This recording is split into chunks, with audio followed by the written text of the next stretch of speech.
Naroon sa gilid ng kalsada ang isang marungis na dalagang pulubi. Nanginginig sa lagnat at pinagtatawanan ng mga dumaraan. Tingnan mo yan, kahit pulubi nagtatangka pang mabuhay. Sayang lang ang espasyo sa mundo. Sigaw ng isang ginang na nakataas ang kilay habang binabato siya ng pandalait. Biglang huminto ang isang mamahaling kotse. Bumaba ang isang matikas na doktor. Malamig ang titig, lahat ay natahimik. Kung wala kayong awa, ako ang magkakaroon. Aniya bago binuhat ang bata. Ngunit pagkatingin niya sa kanyang mukha, natigilan siya. May misteryosong ganda itong pilit na nakatago sa dumi. Sino nga ba talaga siya? Bago ka pa lang sa channel neto, ibang kwento ni Ate Jane, istorya mo, ikwento ko. Huwag kalimutang pindutin ang notification bell at subscribe button.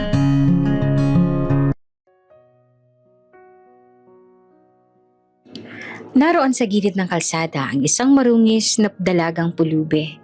Nanginginig sa lagnat at pinagtatawanan ng mga dumaraan. Tingnan mo yan! Kahit pulubi, nagtatangkang mabuhay pa. Sayang lang ang espasyo sa mundo. Sigaw ng isang ginang na nakataas ang kilay habang binabato siya ng panalait. Biglang huminto ang isang mamahaling kotse. Bumaba ang isang matikas na doktor. Malamig ang titig, ang lahat ay natahimik. Kung wala kayong awa, ako ang magkakaroon. Aniya, bago binuhat ang dalaga. Ngunit pagkatingin niya sa kanyang mukha ay natigilan siya. May misteryosong ganda itong pilit na nakatago. Sino nga ba talaga siya? Mainit ang hapon at abala ang lahat ng tao sa kalsada. May mga nagmamadaling makauwi. May mga nakaayos na para bang galing sa opisina. At may mga estudyanteng tawanan ng tawanan habang naglalakad.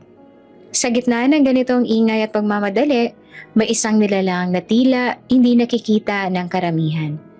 Isang batang dalaga, nakadapa sa gilid ng kalsada. Marungis ang kanyang muka, natatakpan ng alikabok at putik.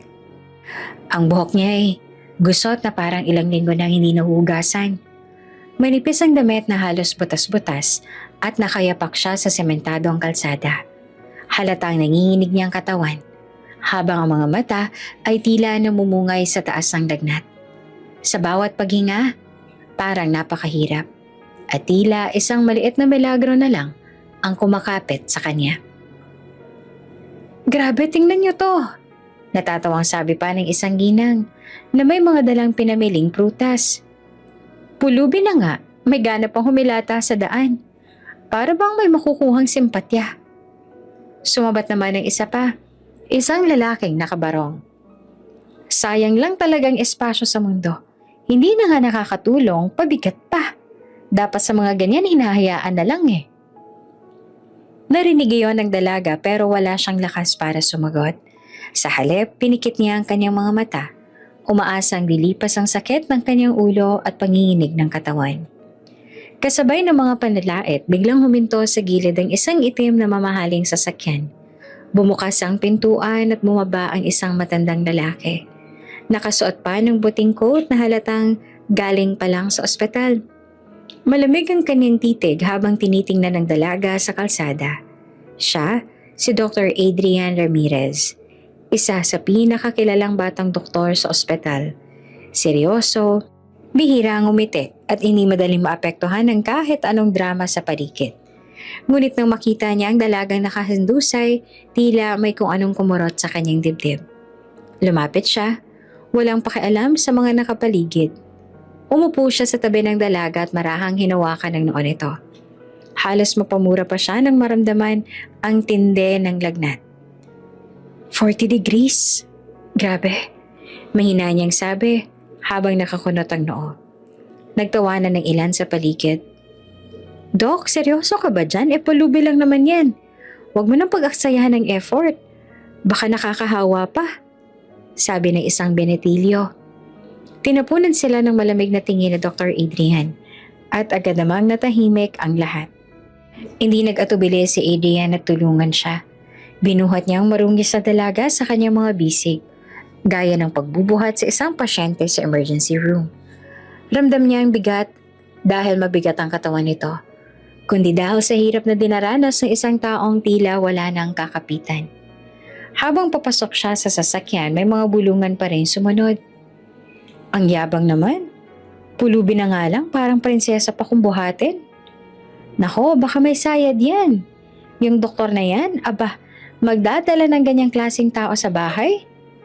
Ngunit hindi iyon pinansin ni Adrian. Tahimik lang na isinakay ang dalaga sa backseat ng kaniyang sasakyan. Marahang isinandal at mabilis na pinatakbo ang kotse. Sa loob ng sasakyan, panay ang tingin niya sa rearview mirror. Nakapikit pa rin ang dalaga. Mabilis ang paghinga at tila ba may nilalaban ng bangungot. Sandaling tumigil ang kanyang isip sa tanong, bakit ako naaapektuhan dito? Ilang pasyente nang nakitang naghihingalo sa ospital. Pero bakit ngayon parang hindi ko kayang baliwalain? Pagdating sa bahay niya, isang modernong 2-story house sa isang private subdivision, agad niyang pinasok ang dalaga. Nauna siyang naglabas ng tuwalya at malamig na tubig, tsaka dahan-dahang pinunasan ng pawis at alikabok sa katawan nito. Relax, ligtas ka na rito. Mahina niyang bulong, na para bang baka magising ang dalaga at matakot. Sandali siyang natigilan habang pinagmamasan ito ng malapitan. Sa likod ng maruming pisngi at nanunuyong labi, may kakaibang anyo ito. Isang kagandahan na natabunan lang ng dumi. Mapapansin na matangos ang ilong nito, mahaba ang pilik, at kung lilinisin lang ay baka magmukha itong ibang tao. Kumalabog ang dibdib ni Adrian, bagay na hindi niya maintindihan. Ipinilig niya ang ulo at pinilit ibalik ang isip sa pagiging doktor. Focus, Adrian. Pasyente siya. Nothing more.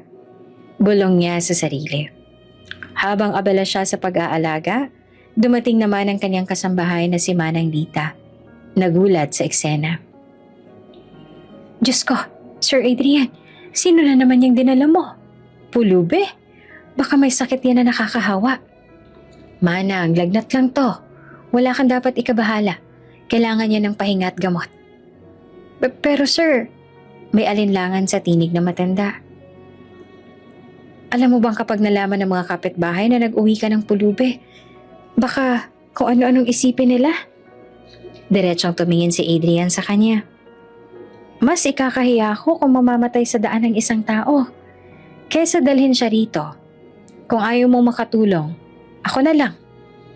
Napayo ko si Manang Lita at hindi na nakapagsalita. Sanay na siya sa matibay na paninindigan ng doktor. Lumipas ang ilang minuto, nakahanda na ang gamot at lugaw na ipinagawa ni Adrian. Marahan niyang pinakain ang dalaga ng kaunting sabaw, tsaka pinainom ng gamot para bumaba ang lagnat. Hindi niya akalain na gagawin niya mismo ang lahat ng iyon.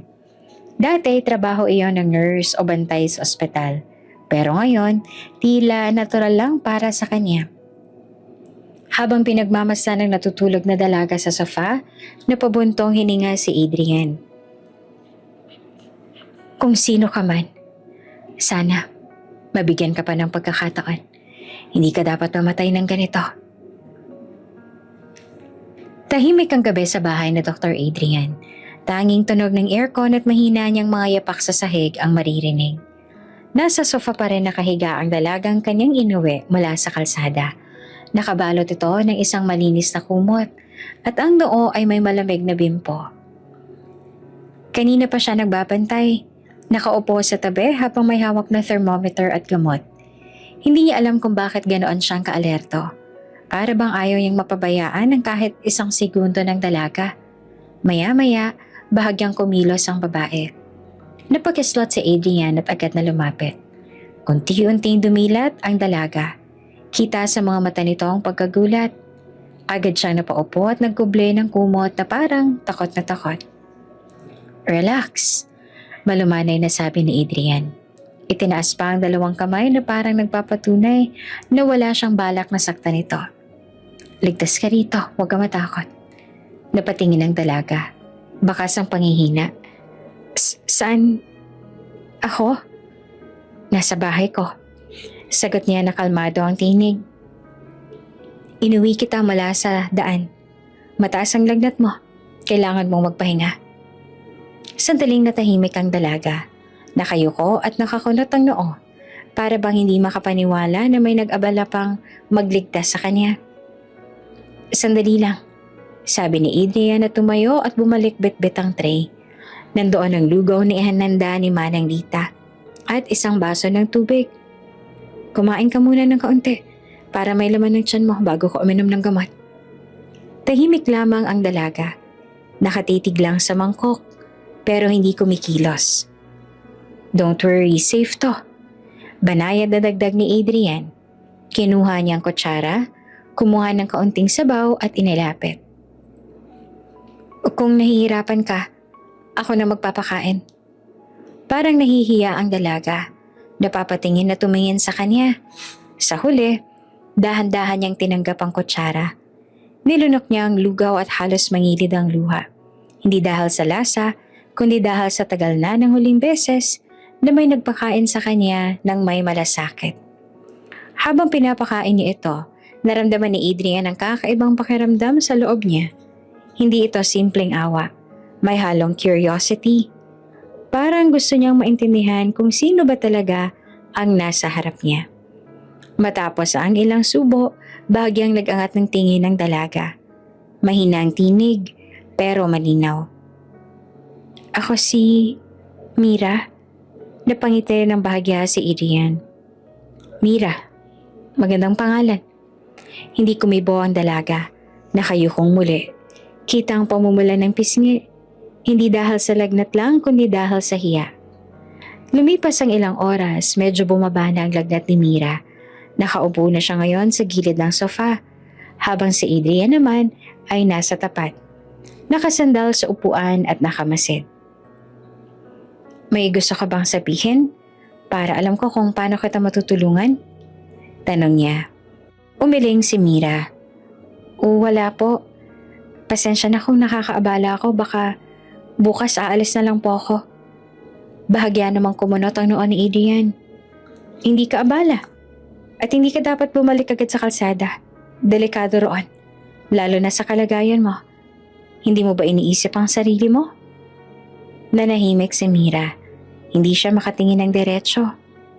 Nakapansin si Adrian na may bigat sa kanyang mga mata. Parang may kinikimkim na hindi masabi. Mira, seryoso na ang tinig ng doktor. Hindi ako manghuhusga. Pero kita ko na hindi ka simpleng pulubi lang. May iba pa sa likod ng katahimikan mo. Tama ba ako? Napakagat ng labi si Mira. Sandaling nagtagal bago siya sumagot. Ayoko pong pag-usapan. Huminga ng malalim si Adrian. Okay? Hindi kita pipilitin. Pero tandaan mo, dito, ligtas ka. Kahit ano pang pinagdadaanan mo, hindi ko hahayaang masaktan ka ulit. At doon, unang beses na tumingin si Mira ng diretso sa kanya. May luha sa kanyang mga mata ngunit may kasamang pasasalamat. Kinagabihan, inihatid siya ni Adrian sa guest room. Pinahiga niya si Mira sa malinis na kama at marahang sinara ang ilaw. Good night, Mira. Mahina niyang sabi bago lumabas. At habang mag-isa si Adrian sa sala, napahawak siya sa sentido. Hindi niya maintindihan kung bakit ganon kalalim ang epekto ng dalagang iyon sa kanya. Marami na siyang nasagip na buhay bilang doktor. Pero ngayon lang siya nagtanong sa sarili. Sino ka ba talaga, Mira? At anong kwento ang tinatago mo? Kinabukasan, maliwanag ang araw na tumatama sa bintana ng guest room. Pagmulat ni Mira, halos hindi siya makapaniwala na nasa isang malinis at maayos na silid siya. Malambot ang kama, mabango ang unan at hindi siya ginising ng ingay ng trapiko o sigaw ng mga tao sa kalsada. Sandali siyang natigilan. Para bang isang panaginip ang lahat. Habang iniisip niya ang nangyari, pumasok si Dr. Adrian, dalang tray ng almusal. Naka-t-shirt lang siya ngayon at maong, halatang mas relaxed kaysa kagabi. Good morning. Bati nito. Kamusta ang pakiramdam mo? Mas magaan na ba? Napayuko naman si Mira. Opo, mas maayos na. Salamat po. Ngumiti ng bahagya si Adrian. Good. Pero kailangan mong maligo para tuluyan kang gumaan ng pakaramdam. Ihahanda ni Manang Dita ang lahat ng kailangan mo. Nanlaki ang mga mata ni Mira. Maligo? Para bang natigilan siya sa ideya. Sanay kasi siyang mabuhay sa lansangan, na halos tubig lang mula sa poso ang kaya niyang gamitin kapag may pagkakataon. Hindi niya naisip na may taong maghahanda pa para sa kanya ng paliligo. Don't worry, sagot ni Adrian. Nakikita ang pag-aalangan nito. Si Manang Dita ang tutulong sa'yo. Huwag kang mahihiya. Natural lang yan. Makalipas ang ilang minuto, dumating si Manang Dita dala ang tuwalya, sabon, shampoo at damit na hinanda mula sa mga lumang damit na naiwan ng pinsan ni Adrian. Halika na iha, malambing na sabi ng matanda. Ako nang bahala sa'yo. Para ka ng anak na aalagaan ko. Mahiyain si Mira. Napayuko habang kasunod si Manang Dita papunta sa malaki at maliwanag na guest bathroom. Pagpasok nila, halos mabingi siya sa katahimikan ng lugar. Tiles na putit kumikinang, salamin na walang kahit isang mantsa, at bathtub na parang sa mga pelikula lang niya nakikita. Diyos ko, ngayon lang ako nakakita ng ganito. Bulong ni Mira sa sarili, habang hawak-hawak ang laylayan ng damit. Napangiti si Manang Dita. Huwag ka mag-alala. Ngayon, ikaw naman ang makakaranas ng ginhawa. Sige na. Magubad ka na at ako'y lalabas muna. Andito lang ako sa labas ng pinto kung kakailanganin mo ng tulong. Bago lumabas, iniwan niya ang sabon at shampoo sa gilid ng bathtub. Pagkatapos mo, isuot mo tong damit. Bagay sa'yo to. Naiwan si Mira. Nakatayo at hindi alam kung paanong sisimulan. Tumitig siya sa salamin at halos hindi makilala ang sarili. Gusot ang buhok, maalikabok ang mukha at may bahid ng pagod ang kaniyang mga mata. Dahan-dahan niyang inilapit ang kamay sa gripo, pinaagos ang malamig na tubig. Nang dumampi iyon sa kanyang balat, napapikit siya. Para bang unti-unting nabubura ang lahat ng bigat at dumi na nakadikit sa kanya sa matagal ng panahon. Kumuha siya ng sabon, inilagay sa palad, at ikinuskos ang sarili. Kasabay ng bawat paglinis, naramdaman niya ang kakaibang gaan. Para bang isang bagong tao ang unti-unting lumalabas mula sa matagal ng pagtatago. Nang tuluyan na siyang magbanlaw at gumamit ng shampoo, bumagsak ang alon sa kanyang buhok. Malambot at mabango, na para bang bumalik siya sa dating anyo na nakalimutan na niya. Hindi niya napigil ang mapaluha habang hawak ang sarili sa salamin.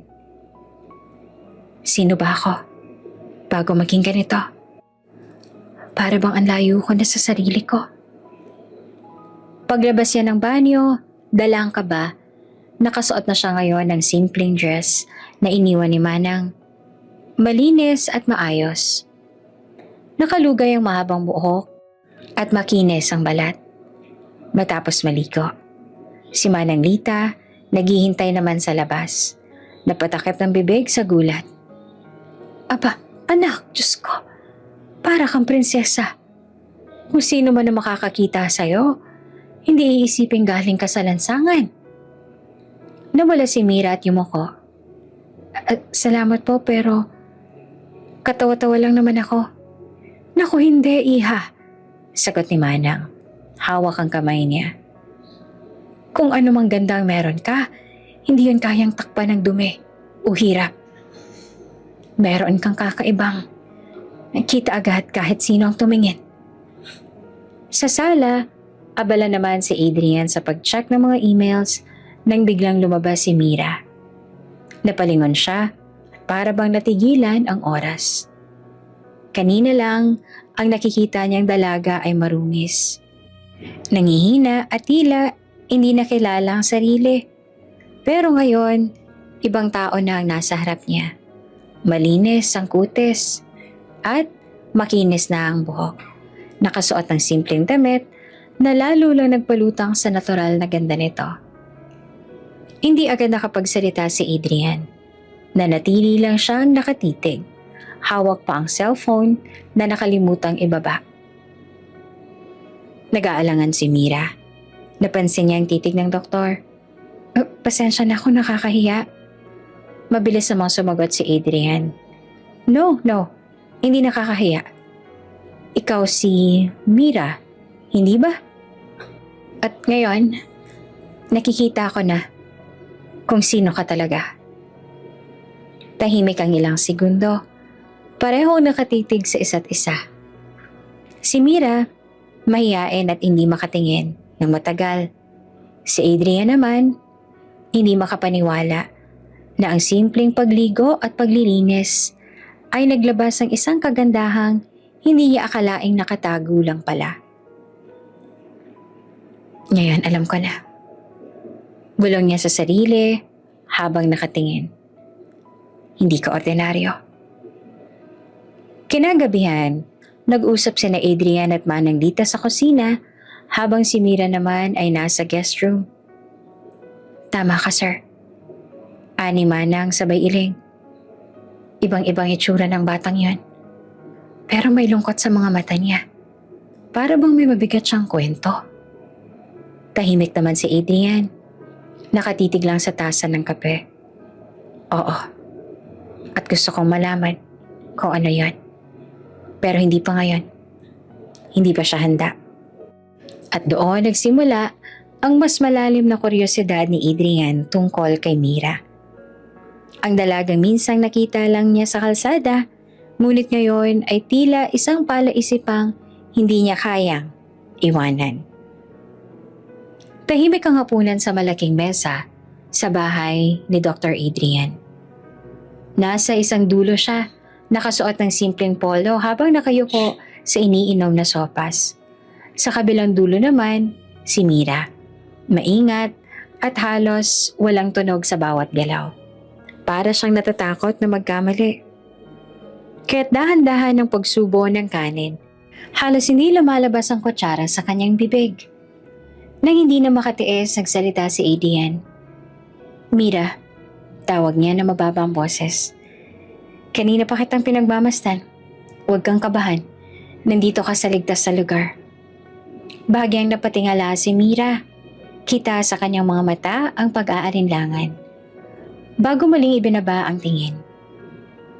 Gusto ko lang malaman. Pagpapatuloy pa ni Adrian. Sino ka ba talaga? At bakit ka napadpad sa lansangan? Sandaling tumigil si Mira sa pagsubo. Para bang tinamaan siya ng tanong na matagal niya nang iniiwasan. Naglalaro ang mga daliri niya sa kutsara. Walang maisagot. Ilang segundong katahimikan bago siya bumulong. Halos hindi marinig. Wala naman po. Isa lang po akong palaboy. Napakunot ang noon ni Adrian. Hindi ako naniniwala. Hindi ka basta lang palaboy. Napalingon si Mira. Halatang nagulat. Bakit niyo ko nasabi yan? Dahil iba ang aura mo. At napahinto si Adrian. Tumitig ng matalim. Hindi bagay sa isang pulubi ang kumilos ng kagaya mo. Malinis ang postura mo kahit pilit mong tinatago. Kita sa galaw mo na may pinagagalingang maayos. Namula si Mira. Agad umiwas ang tingin. Nagkakamali lang ho kayo. Bulong niya. Pagkatapos ng hapunan, tumayo si Adrian at lumapit sa may sala kung saan naiwan ang jacket na ginamit ni Mira kagabi. Nang iabot niya ito pabalik, bigla siyang may napansin. Sa bulsa ng jacket, may nakausling maliit na bagay na tila kumikislap. Hinila niya iyon, isa iyong pendant ng hugis puso na may nakaukit na mga letra. Napatingin si Adrian, napakunot ang noo. Ano to? Agad na kinabahan si Mira. Mabilis siyang inagaw ang pendant. Mahigpit na niyakap sa dibdib. Akin to. Huwag niyo pong hawakan. Nanlaki ang mga mata ni Adrian. Halatang napakalaking halaga ng bagay na iyan sa kanya. Mira? Saan galing yan? Mamahaling alahas to ah. Hindi to bagay sa isang palaboy sa kalsada. Hindi naman sumagot si Mira. Nakapikit lang siya. Mahigpit ang kapit sa pendant at para bang iyon ang natitirang alaala niya sa buong mundo. Lumapit si Adrian. Dahan-dahan ang tinig. Mira, hindi ako kaaway. Gusto kong maintindihan. Hindi ka dapat matakot sa akin. Ngunit umiling siya at halos mangiyak. Pasensya na, pero hindi ko pwedeng sabihin. Hindi niyo maiintindihan. Nakatitig si Adrian. Sinusubukang basahin ang mga mata niya. Kita ang pagod, ang iya, at higit sa lahat, ang bigat ng lihim na ayaw ibunyag. Hindi ito simpleng pendant lang. Malinaw na may kwento sa likod nito. Okay, sa huli sambit ni Adrian. Kung hindi ka handa, hindi kita pipilitin. Pero tandaan mo, hindi ka nag-iisa ngayon. Kung darating ang oras na gusto mong magsalita, makikinig ako.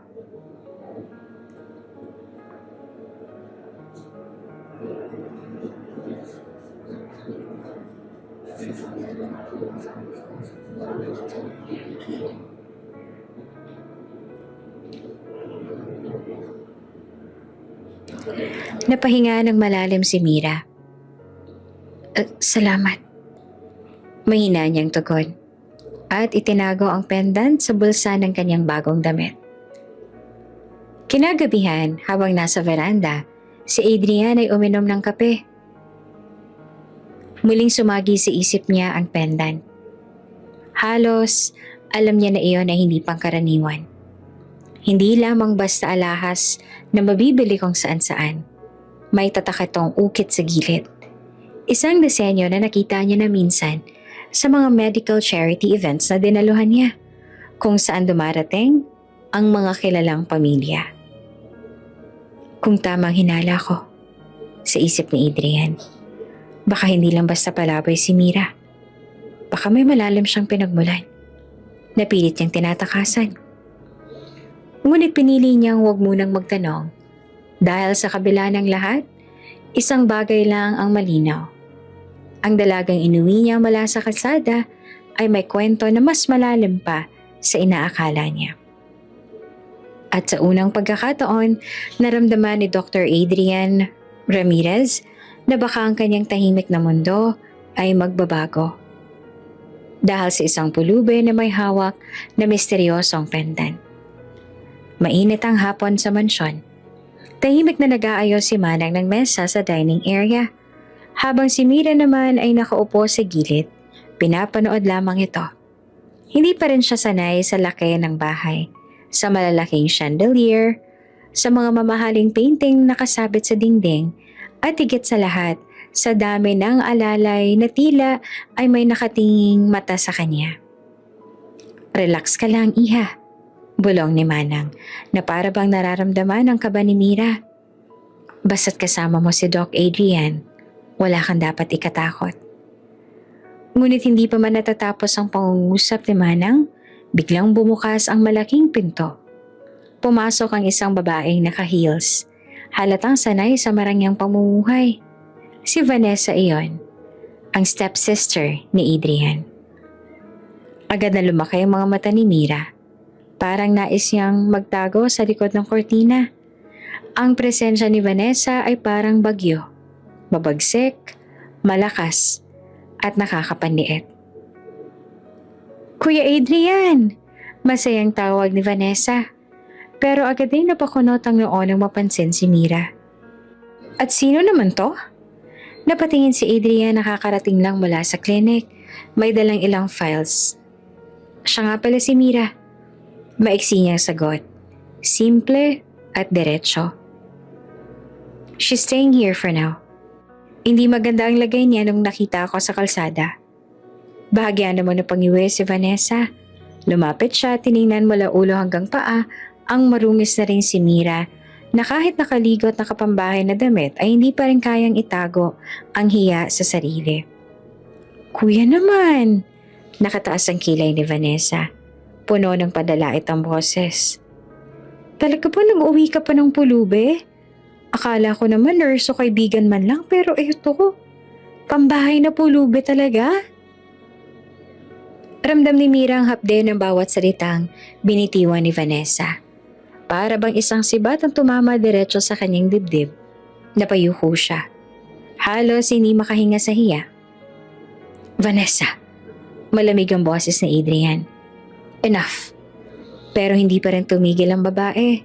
Nilapitan niya si Mira. Halos idikit ang muka. Ano bang plano mo dito? Magpanggap na mabait para makalibre ng tirahan? O baka naman naghahanap ka ng matutuluyan hanggang sa makakita ka ng bagong biktima? Hindi na nakatiis si Adrian. Vanessa! Halos sumigaw siya. Huwag kang ganyan magsalita sa harap ko. Wala kang alam sa pinagdadaanan niya. Napaatras si Vanessa, pero halata ang ines sa mukha niya. So, ipagtatanggol mo siya? Sa lahat ng babaeng pwede mong tulungan? Pulubi pa talaga? Kuya naman, naisip mo ba ang reputasyon mo? Reputasyon? Tumawa si Adrian ng mapait. Kung reputasyon lang iniisip ko, sana hinayaan ko na lang siyang mamatay sa kalsada. Pero hindi ako ganon. Kung wala kang awa, at least ako meron. Tumahimik ang buong silid. Ang mga kasambahay na nakatingin mula sa kusina, halatang hindi sanay na makitang nagtatalo ang magkapatid. Si Mira naman halos gusto nang maglaho. Vanessa rolled her eyes at umiwas. Fine. Pero tandaan mo, kuya. Hindi lahat ng taong pinapasok mo dito ay totoo. At kapag nagka-problema, huwag mo akong sisisihin. Umalis si Vanessa. Kumalabog ang takong niya sa marmol na sahig hanggang sa mawala sa pasilyo. Naiwan si Mira, nakayuko pa rin. Halos hindi makatingin kay Adrian. Lumapit ang doktor, marahan ang boses. Huwag mong intindihin ang sinabi niya. Hindi lahat ng tao ay mauunawaan agad ang sitwasyon mo. Ngunit hindi naman mapigilan ni Mira ang manginig. Dok, baka tama naman siya. Baka istorbo lang ako rito. Hindi ko naman hulugar to. At hindi ko rin alam kung bakit niyaya mo pa akong dito tumira. Hinawakan ni Adrian ang balikat niya. Mira, I don't regret bringing you here.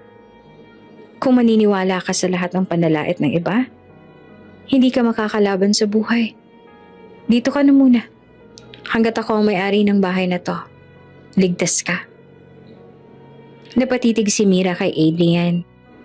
At doon niya muling nakita ang seryoso ngunit mabait na mga mata ng doktor. May halong tiwala at ginhawa ang hatid nito, kahit saglit lang.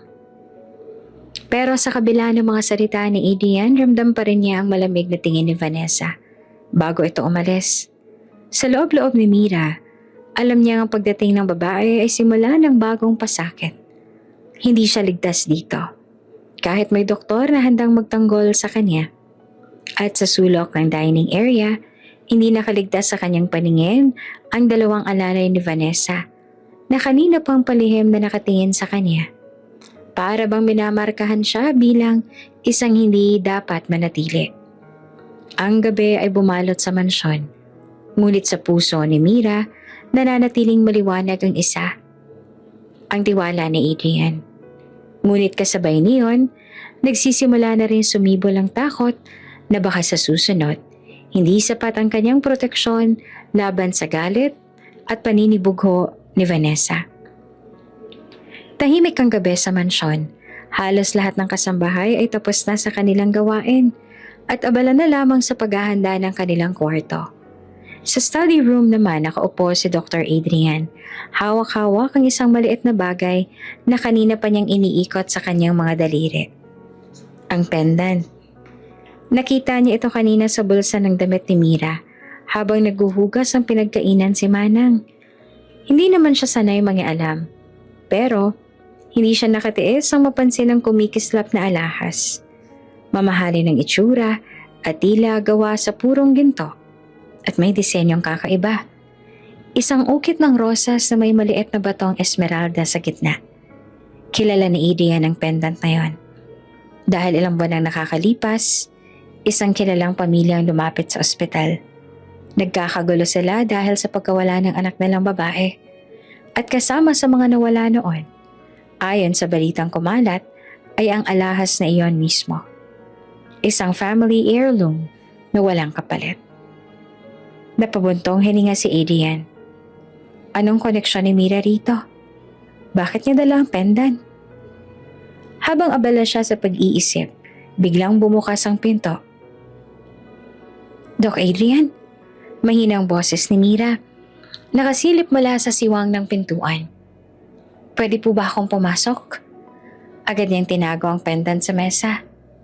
Pasok. Maikli niyang sagot. Pumasok si Mira, nakasuot pa ng simpleng cotton pajamas na ibinigay sa kanya ni Manang. Mahiyain ang hakbang at halatang pagod pa rin. Kanina pa po kayo dito. Hindi pa ba kayo matutulog? May tinatapos lang ako at may iniisip. Sagot naman ni Adrian. Tumitig kay Mira at saka napailing. Hindi niya alam kung paanong sisimulan. Ngunit hindi rin siya pwedeng tumahimik lang. Mira, may gusto sana akong itanong sa'yo. Nagulat naman ang dalaga. At tungkol po saan? Dahan-dahan niyang inilabas mula sa bulsa ang kanyang coat ang pendant. Kumistap ito sa ilalim ng ilaw. Tungkol dito. Halos malaglag ang panga ni Mira nang makita iyon. At saan niyo po nakuha yan? Doon sa bulsa ng suot mong damit. Sagot naman ni Adrian. At alam kong hindi to basta pendant lang. Kilala ko to. Nawawala ito kasama ng anak ng isang kilalang pamilya. Eksaktong-eksaktong itsura. Walang kinaibahan. Nanlaki ang mga mata ni Mira. Napaatras siya ng isang hakbang. Para bang may tinamaan sa puso. Hindi po. Hindi ko po kinuha yan. Hindi siya agad sinagot ni Adrian. Kaya nga nagtatanong ako. Ano ba talaga ang koneksyon mo sa pendant na to? At sa pamilya nang nawalan nito? Nag-iba ang mukha ni Mira. Nawala ang konting saya at nagdulot ng kaba. Napakagat siya ng labi at maya-maya ay tumulo ang kanyang mga luha. Dok, humikbi siya. Halos hindi na makatingin. Hindi ko po pwedeng sabihin. Hindi pa ngayon. Mas lalong lumalim ang kutob ni Adrian. Mira, naiintindihan mo ba ang bigat nito? Kung makita ito ng iba, lalo na ng kapatid kong si Vanessa, baka isipin nilang magnanakaw ka. Umiling ang dalaga. Tuloy-tuloy ang luha. Hindi po ako magnanakaw. Hindi ko po ito ninakaw. May dahilan po kung bakit nasa akin yan. Pero hindi ko pa kayang ipaliwanag. Hindi pa. Hindi pa po pwede. Lumapit si Adrian, inilapag ang pendant sa mesa at marahang hinawakan ng balikat ng dalaga. Then help me understand. Mira, kung may bigat kang pinapasan, hindi mo kailangang pasanin na mag-isa. Kung may sekreto ka, baka oras na para sabihin. Pero umiling pa rin si Mira. Kung sasabihin ko po, baka magbago po ang tingin niyo sa akin.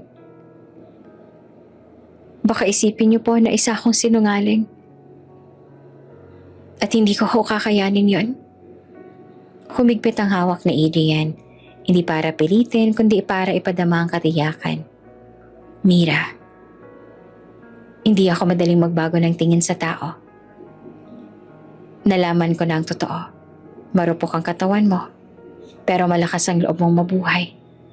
Nandoon ka sa kalsada, nanginginig sa lagnat. Pero lumaban ka. Hindi mo ako kailangang takasan sa pagsasabi ng totoo. Pero Doc, halos sumagulgol na si Mira. Kung malaman ninyo, baka isipin ninyo na wala akong karapatang manatili dito kaya please, Huwag niyo na lang tanungin muna. Tahimik na napatingin si Adrian sa pendant. Sa loob-loob niya, ramdam niyang may matalim na kasaysayan ng dalaga. At hindi lang basta kwento nito. Hindi rin niya alam kung dapat pa siyang magtiwala kaagad o mag-imbestiga ng palihim. Nang makita niyang mga mata ni Mira, namumula sa pag-iyak. Puno ng takot, pinili niyang manahimik muna. Kunan mo na.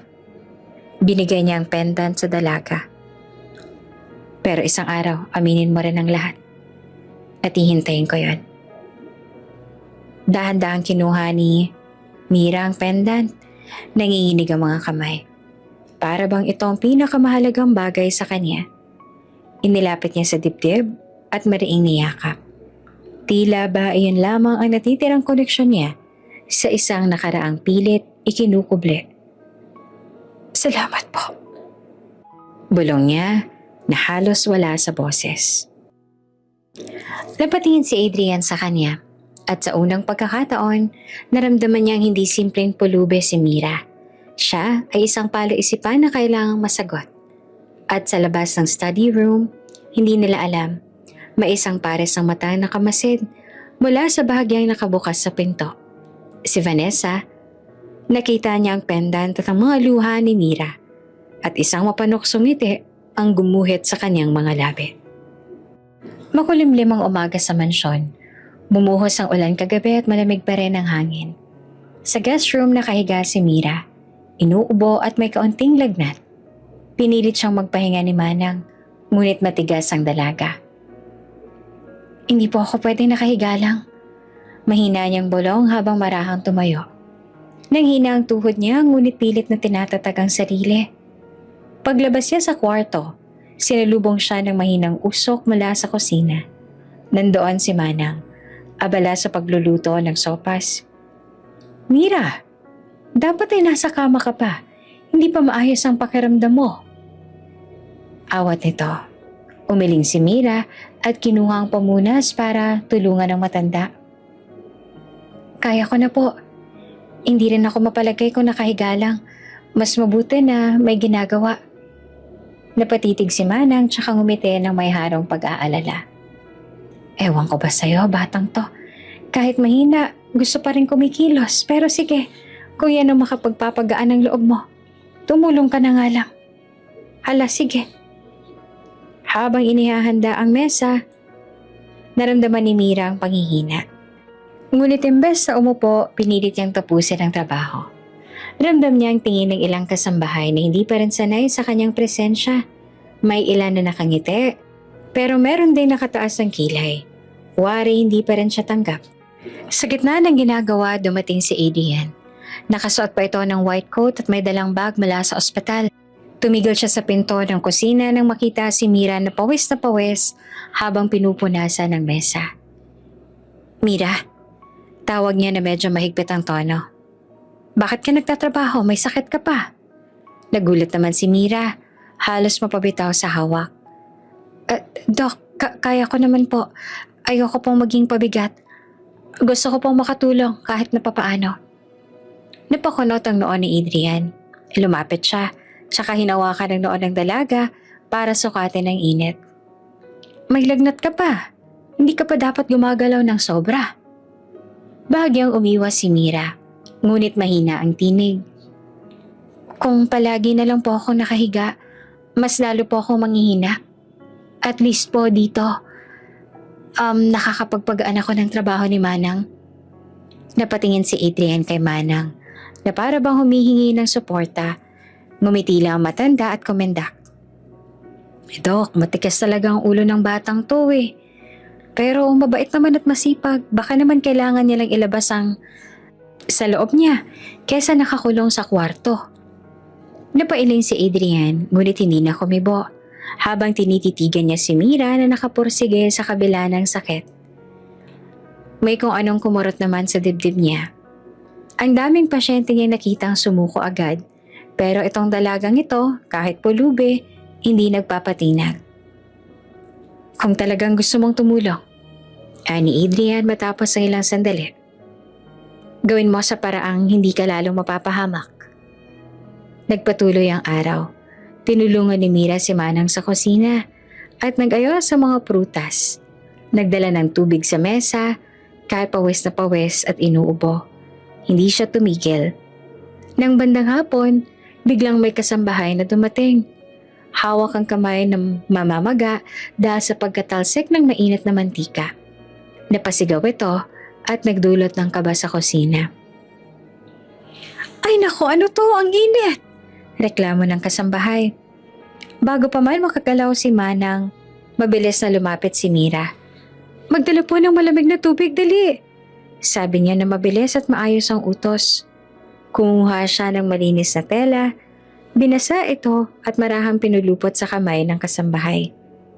Nagulat ang lahat sa bilis ng kilos niya. Kailangan po hindi diretso sa yelo, baka mas lumala.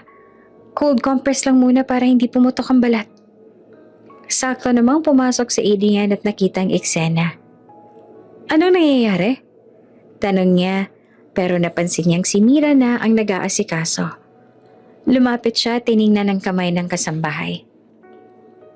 Nang nakita niyang ginawa ni Mira, napataas ang kilay niya. Tamang ginawa mo. Hindi lahat ng tao ay alam na delikado ang direktang yelo sa paso. Nakangiti nagpatuloy si Mira sa paglalagay ng tela. May kaunti po ako natutunan dati sa kapitbahay po namin. Midwife siya. Kapag may nasusugatan sa lugar namin, siya ang takbuhan at madalas po ako nakikibantay at tumutulong. Tumitig si Adrian. Halatang nagulat. Hindi niya inaasahan yon. So, may alam ka pala sa basic medicine. Namula si Mira, halos hindi makatingin.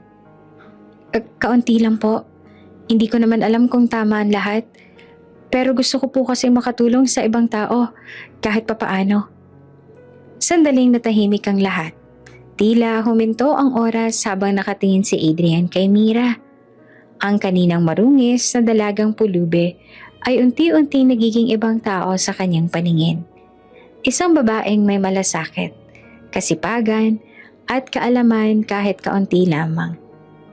Pagkaalis ng kasambahay, napailing si Manang at ngumiti. Dok, mukhang hindi lang pala puso ang malinis ang batang to. Marunong din siya. Hindi na humibo si Adrian.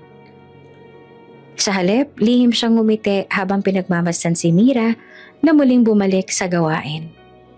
Sa bawat galaw nito, lalo niyang nakikita ang kabutihang hindi matutumbasan ng ganda lang.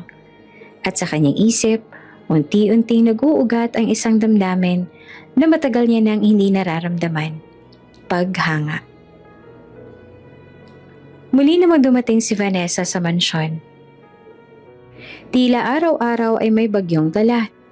Hindi matanggap ng dalaga na may isang tulad ni Mira na biglang naging parte ng tahanan. At higit sa lahat, nakakuha ng atensyon ng kanyang Kuya Adrian. Kuya, hindi ba nakakaistorbo na may pulubi dito? Tanong ni Vanessa. Minsan nagkakape sila sa terrace. Nakakahiya kung sakali mang may bisita tayo at makikitang may ganun ka sa bahay. Vanessa, ilang beses ko lang sinabi, huwag mong tatawaging pulubi si Mira. Seryoso ang sagot ni Adrian. Kung hindi mo siya kayang tanggapin, at least huwag mo siyang saktan. Kaya pwede ka na umalis dito. Napangisi na lang si Vanessa. Saktan? Hindi ko naman siya sinasaktan. Concern lang ako sa imahe mo, kuya. Ngunit sa likod ng ngiting yon ay nagsisimula na ang plano. Kinabukasan, kumalat ang chismis sa mga kasambahay. May mga bulungan sa kusina. May palihim na tinginan sa hallway. Ayaw daw magtrabaho ni Mira. Nagpapaka-prinsesa. Nakita raw siyang may kinukupit sa kusina. Baka kaya may sakit kasi ginagamit lang na dahilan para hindi kumilos. Natahimik si Mira habang naririnig ang mga bulong. Hindi siya sumasagot. Ngunit ramdam niyang isa-isa na nagbabago ang tingin ng ilan sa kanya. Ang mga ngiting nakasanayan niyang makita, napalitan ng malamig na titig. Si Vanessa ang pinagmula ng lahat. Isang gabi, sinadyang itapon nito ang ilang alahas sa sahig malapit sa kwarto ni Mira. At saka kinwento sa mga kasambahay na baka siya raw ang kumuha. Sa isa namang pagkakataon, sinadyang ibagsak ni Vanessa ang vase at ipinintang na nakita niyang hawak ni Mira bago ito mabasag. Isang gabi, nakauwi na si Adrian mula sa ospital. Pagbukas pala ng pinto, sinalubong na siya ng isa sa mga kasambahay. "Dok, pasensya na po pero baka dapat niyang paalisin si Mira. Ang dami na pong issue." Napakunot ang noon ni Adrian. "Anong issue?" Nag-atubili ang kasambahay. Yung tungkol po sa nawawalang alahas si Ma'am Vanessa. At saka yung sinasabi nilang tamad si Mira. Hindi ko po alam kung totoo pero marami na pong nagdududa." Nanlamig si Adrian. Kilala niya si Mira. Nakita niya kung paano itong nagsisikap kahit may sakit. Hindi niya basta-basta ang paniniwalaan. Kinagabihan, dumiretso siya sa security room ng mansyon. Binuksan niya ang CCTV recordings ang nakaraang linggo. Doon siya natigilan. Sa screen, malinaw na nakikita niya si Vanessa mismo ang naglalagay ng alahas malapit sa kwarto ni Mira. Nakita rin niyang si Vanessa ang bumagsak ng vase at agad itong itinuro sa direksyon ng dalaga. Lahat ng paratang, peke. Lahat gawa-gawa lang. Mariin niyang pinikit ang mga mata. Galit na galit. "Vanessa," bulong niya. Kinabukasan, nadatan niyang nakaupo si Mira sa garden. Tila umiiyak ito ng palihim. Lumapit siya at mahinang tinanong, "Mira, may problema ba?" Umiling si Mira, pilit na pinupunasan ng mata. Wala po. Sanay na naman po ako nahusgahan. Masakit lang kasi. Dito po akala ko ligtas ako." Lumuhod naman si Adrian sa harapan niya. Marahang hinawakan ng kamay nito. "Mira, makinig ka. Alam ko ang totoo. Nakita ko sa CCTV. Lahat ng paratang. Gawa-gawa yan ni Vanessa. Wala kang kasalanan." Nanlaki yung mga mata ng dalaga.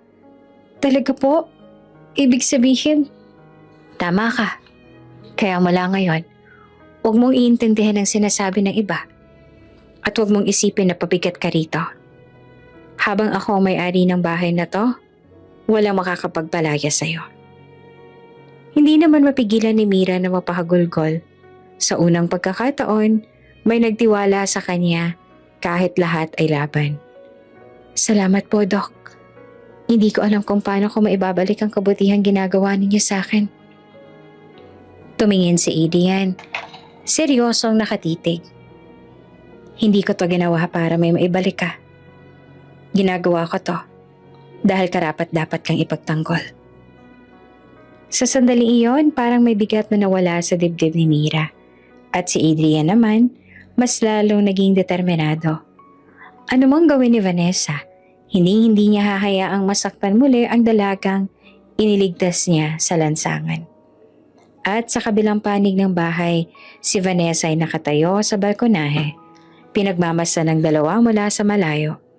Mahigpit ang kapit niya sa railings, galit na galit. "Akala mo panalo ka na, kuya?"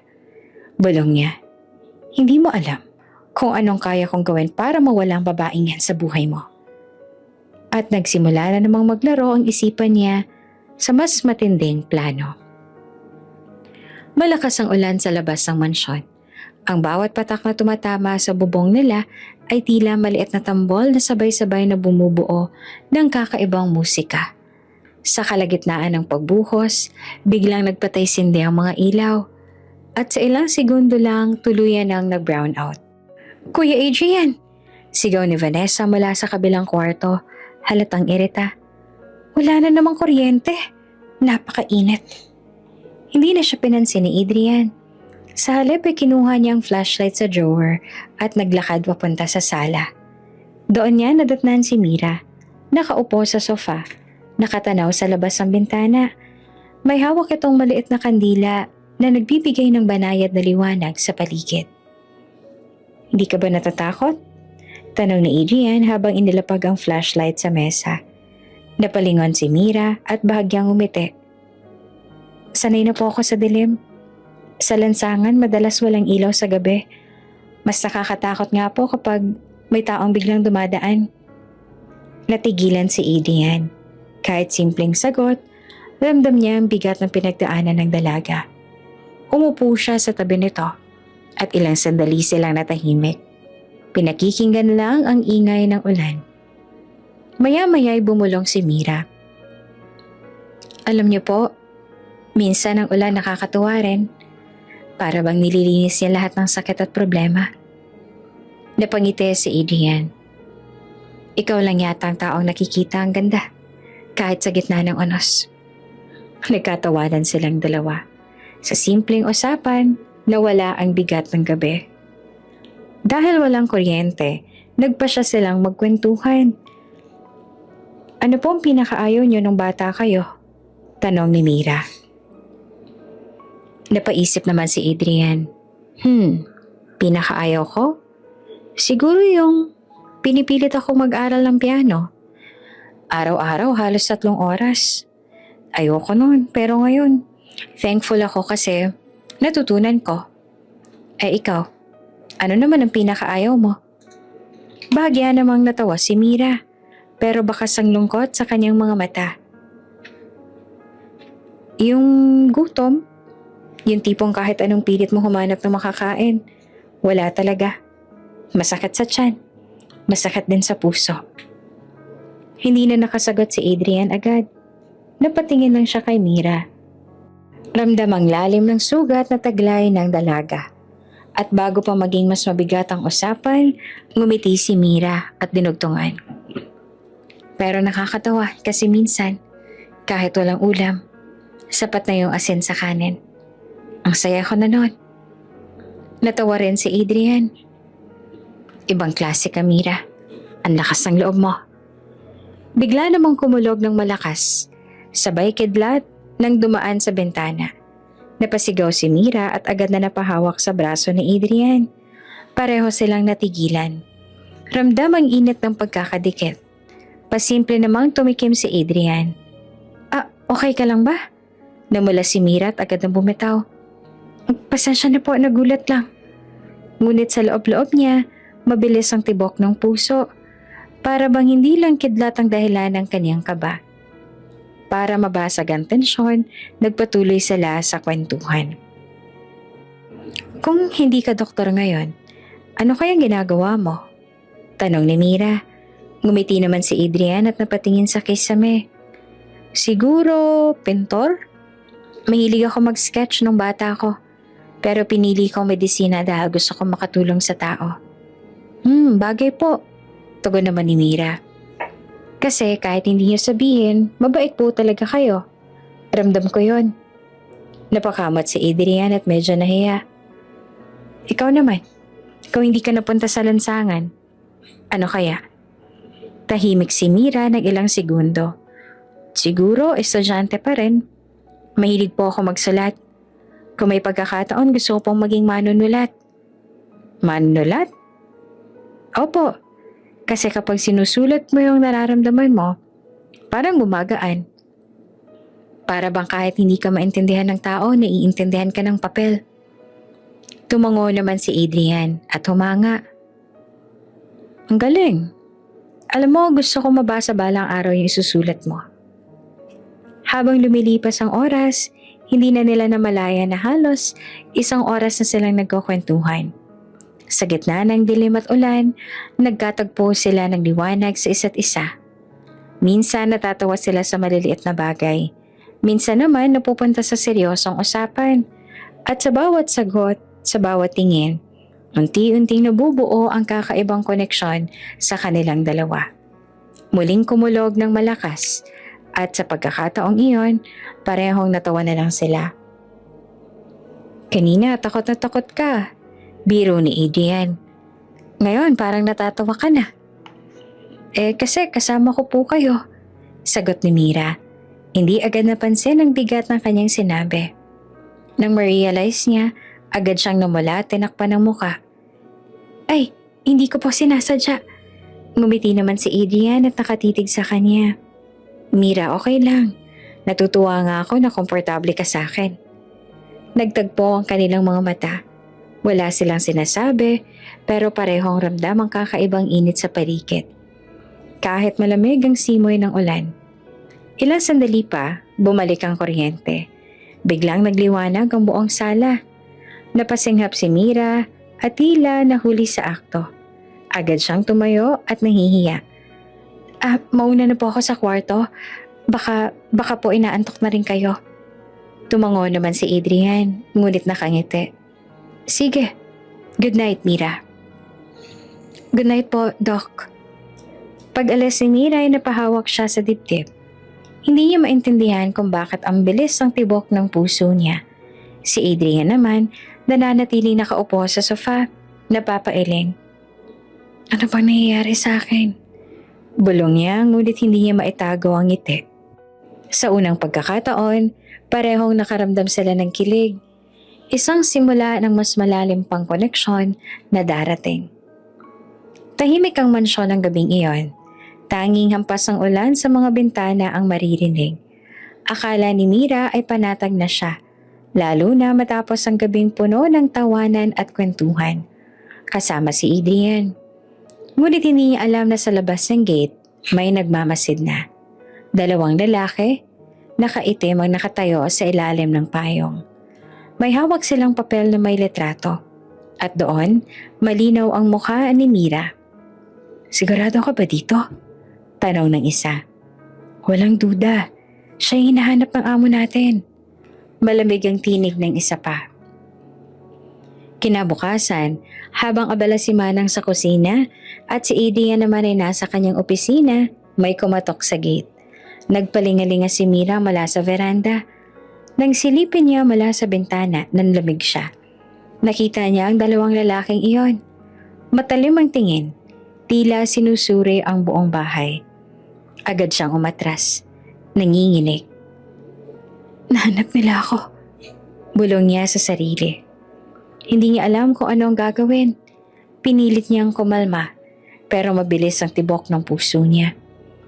Habang bumababa si Adrian mula sa hagdan, napansin niyang pamumutla ni Mira.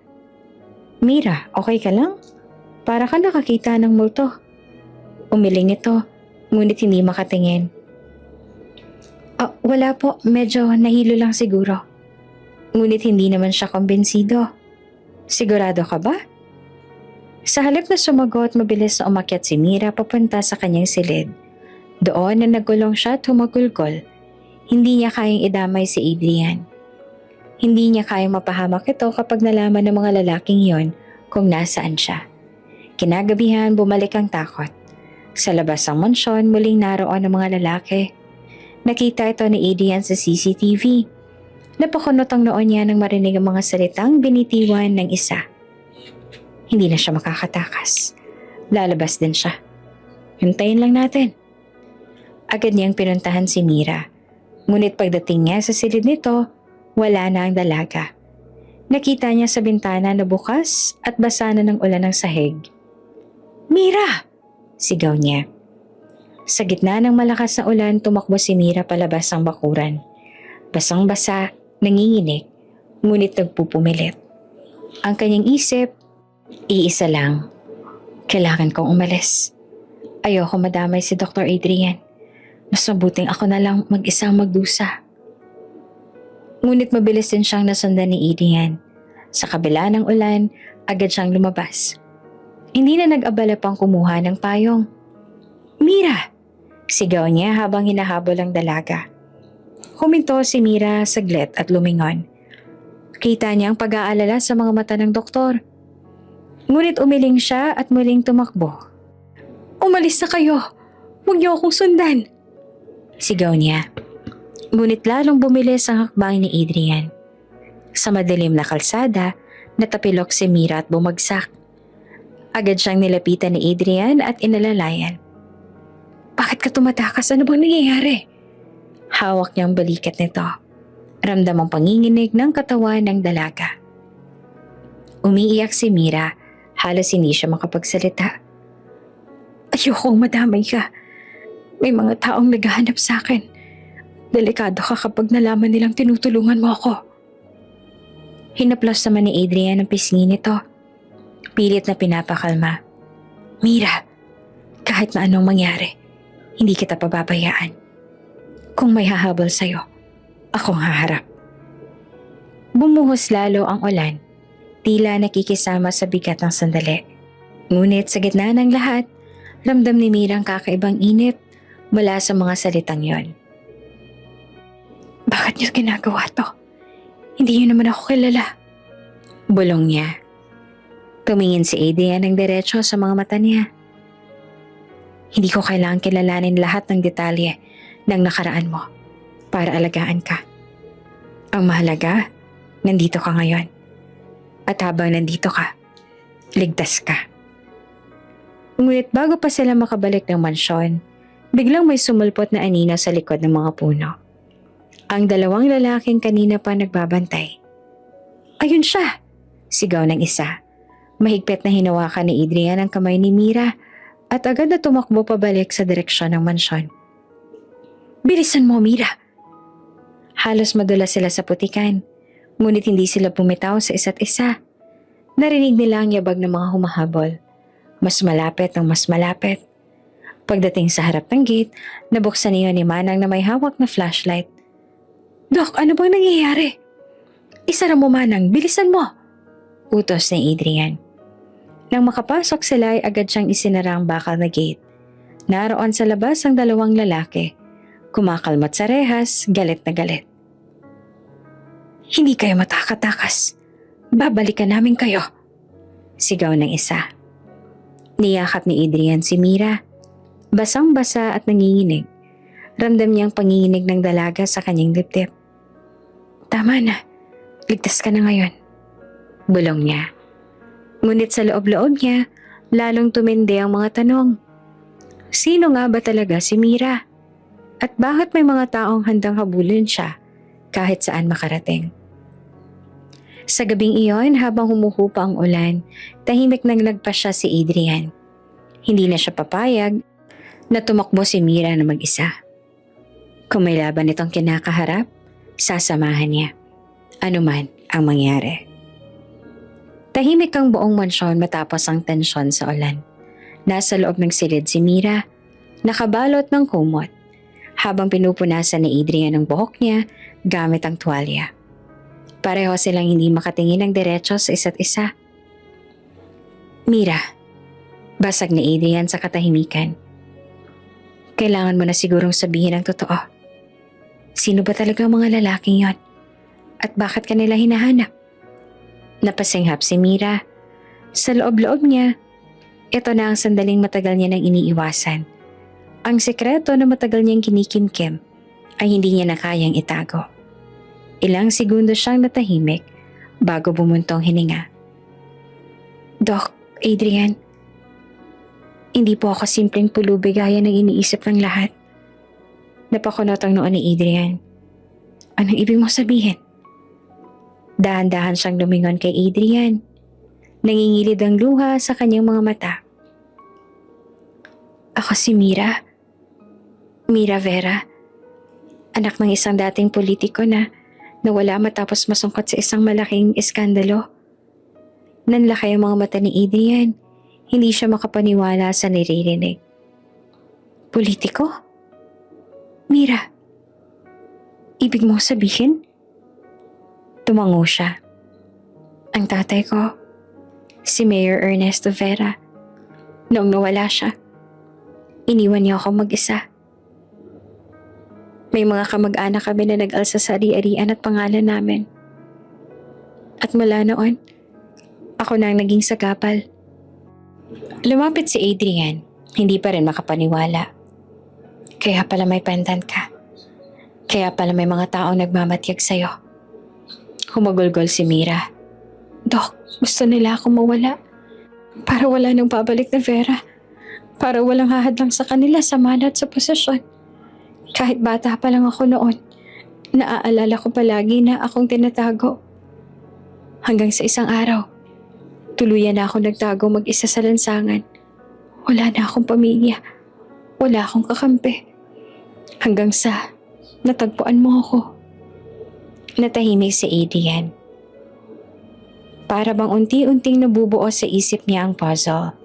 Ang pendant, ang misteryosong takot ni Mira, ang mga lalaki nagtatangkang dumukot sa kanya.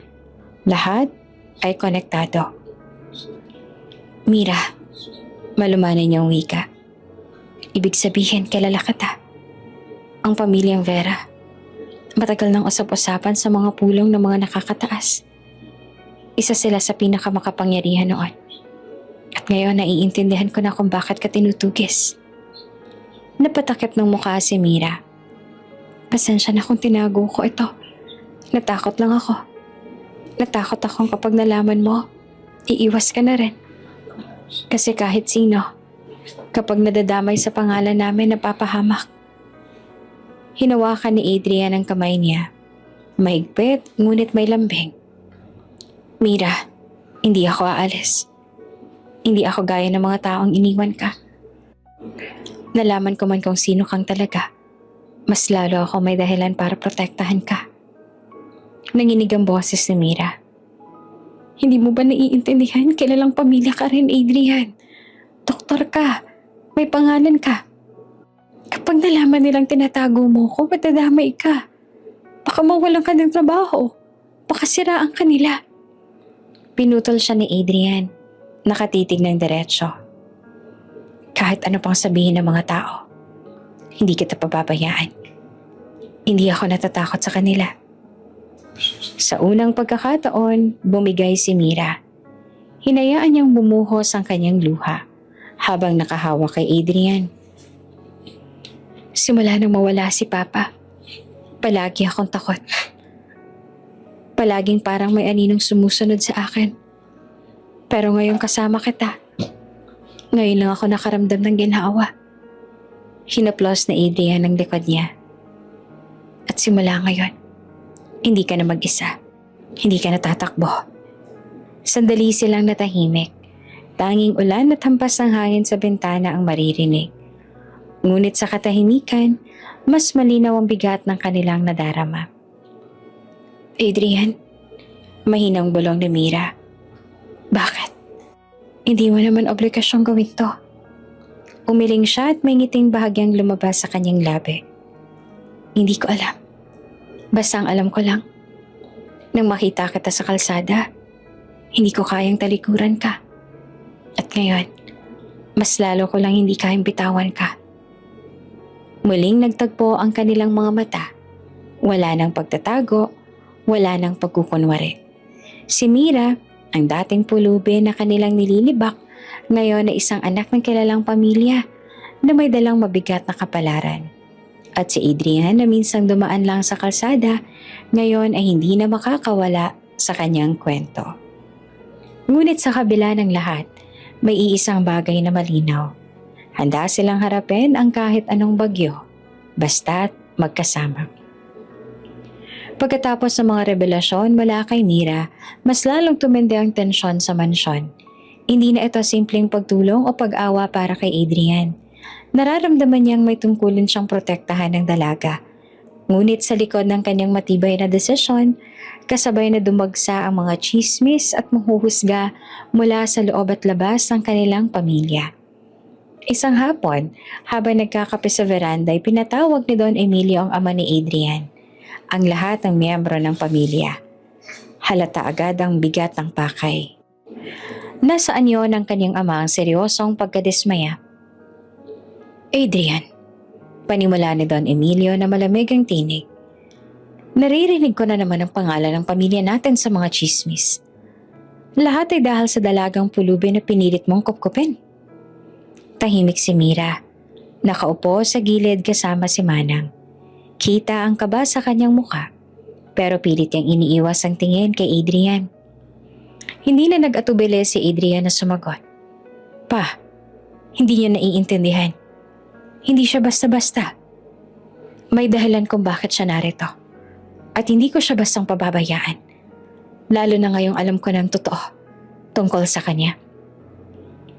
Anong totoo? Singit agad ni Vanessa na halatang sabik sa drama. Na anak siya ng politikong nasangkot sa iskandalo. O baka naman ginagamit ka lang niya para makabalik sa lipunan. Napatingin si Adrian kay Vanessa ng masama. Wala kang karapatang pagsalitaan siya ng ganyan, na hindi mo nga siya kilala. Exactly. Matapang nabalik ni Vanessa. Hindi natin siya kilala. Hindi natin alam kung anong kaya niyang gawin. Pero ikaw, Kuya Adrian, pinaglalaban mo siya na parang... Sandaling tumigil si Vanessa at ngumisi. Na parang girlfriend mo siya. Biglang nag-ingay ang buong paligid. Ang mga kasambahay na tahimik lamang kanina ay nagbulungan. At kahit si Manang ay napatingin kay Adrian na tila naghihintay ng sagot. Pinutol ni Don Emilio ang lahat. Enough! Sigaw niya. Adrian, hindi kita pinalaki na basta-basta na lang isugal ang pangalan ng pamilya natin. Kung gusto mong ipilit na manatili ang dalagang yan, maghanda ka. Dahil lahat ng responsibilidad, pati kahihiyan, ikaw ang sasalo. Huminga ng malalim si Adrian, ngunit hindi siya umatras. Tumayo siya at diretsong tumingin sa kanyang ama. Kung kahihiyan man ito sa inyo, tatanggapin ko. Pero para sa akin, tama ang ginagawa ko. Si Mira ay may karapatan ding mabuhay ng payapa. Hindi ko siya iiwan. Napatingin si Mira sa kanya. Gulat at hindi makapaniwala na ipinaglaban siya ng ganoon kaprangka. Naramdaman niya ang bigat ng sitwasyon. Pero higit doon ang init ng proteksyon na ibinibigay sa kanya. Kinagabihan, kumalat na agad ang chismis. May nakakita kay Adrian at Mira na magkasabay umalis ng mansyon upang bumili ng gamot. Sa maliit na bayan, naging mabilis ang usapan. Si Doc Adrian may kinakasamang pulubi. Baka naka-live-in sila. Kawawa naman ng pamilya. Baka malugmok dahil lang sa babae. Pagbalik nila, hinarap ni Adrian ang sarili niyang ina, si Doña Celia. Nakaupo ito sa sala. Hawak ang isang magazine na may lumang litrato ni Mira. Bata pa at mukhang mayaman pa noong anak siya ng kilalang politiko. Adrian, malumanay pero matalim ang boses ng ina. Hindi mo alam ang pinapasok mo. Kung mananatili siya rito, hindi lamang pangalan natin ang matadamay. Baka pati negosyo, pati kinabukasan mo. Saglit siyang natahimik, pero mariing nagsalita. Ma, kung iniisip ninyo ang negosyo, kaya kong protektahan yun. Pero kung iniisip ninyo ang pangalan, hindi ba mas mahalaga ang pagiging tao kesa sa tingin ng iba? Tumayo si Doña Celia. Naglakad papalapit sa anak at marahang hinawakan ng kanyang braso. Anak, natatakot lang ako. Natatakot ako masaktan ka. Hindi mo alam kung anong kapahamakan ng dala ng dalagang yan. Saglit na nagtagpo ang tingin nila ni Mira na nakatayo sa pinto. Bagaman hindi narinig ni Mira ang lahat ng sinabi, ramdam niya ang bigat ng pagtutol. Gusto niyang umalis pero pinigilan siya ni Adrian. Mira, huwag mong isipin na istorbo ka. Kung gusto nilang kumampi sa chismis, hayaan sila. Basta't alam ko ang totoo. At alam kong wala ka masamang ginagawa. Napaluha si Mira, hindi dahil sa lungkot kundi dahil sa tapang ni Adrian. Minsan lang siya pinagtanggol ng ganito at ngayon tila may dahilan na para manatili. Kinabukasan habang kumakain ng agahan, tahimik ang lahat. Hindi sanay ang pamilya na ganitong kabigat ang presensya. Si Vanessa na may ngiting mayabang ay nagbato na naman ng salita. So, Ate Mira, kailan bang kasal niyo ni Kuya Adrian para matapos sa tong circus? Hindi na nakatiis si Adrian.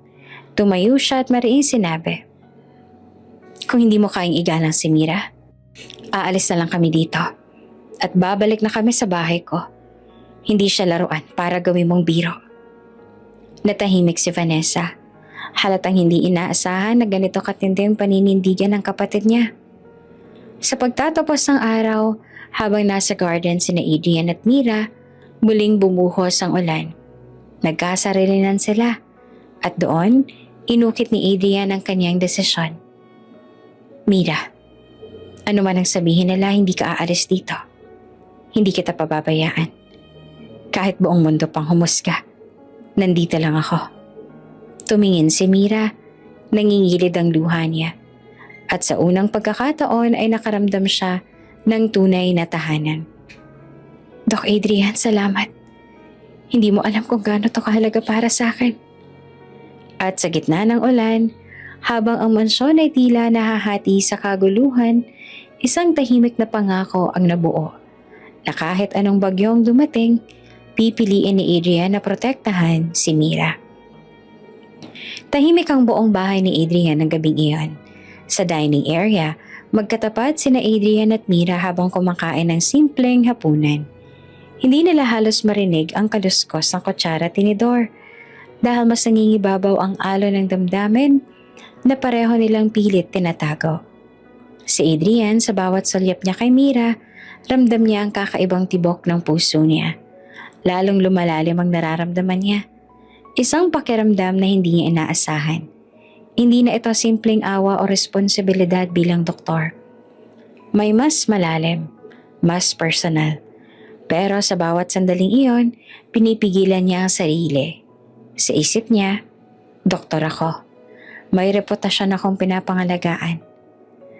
Ano sasabihin ng mga tao kapag nalaman na lang may damdamin ako para sa isang dalagang galing sa lansangan?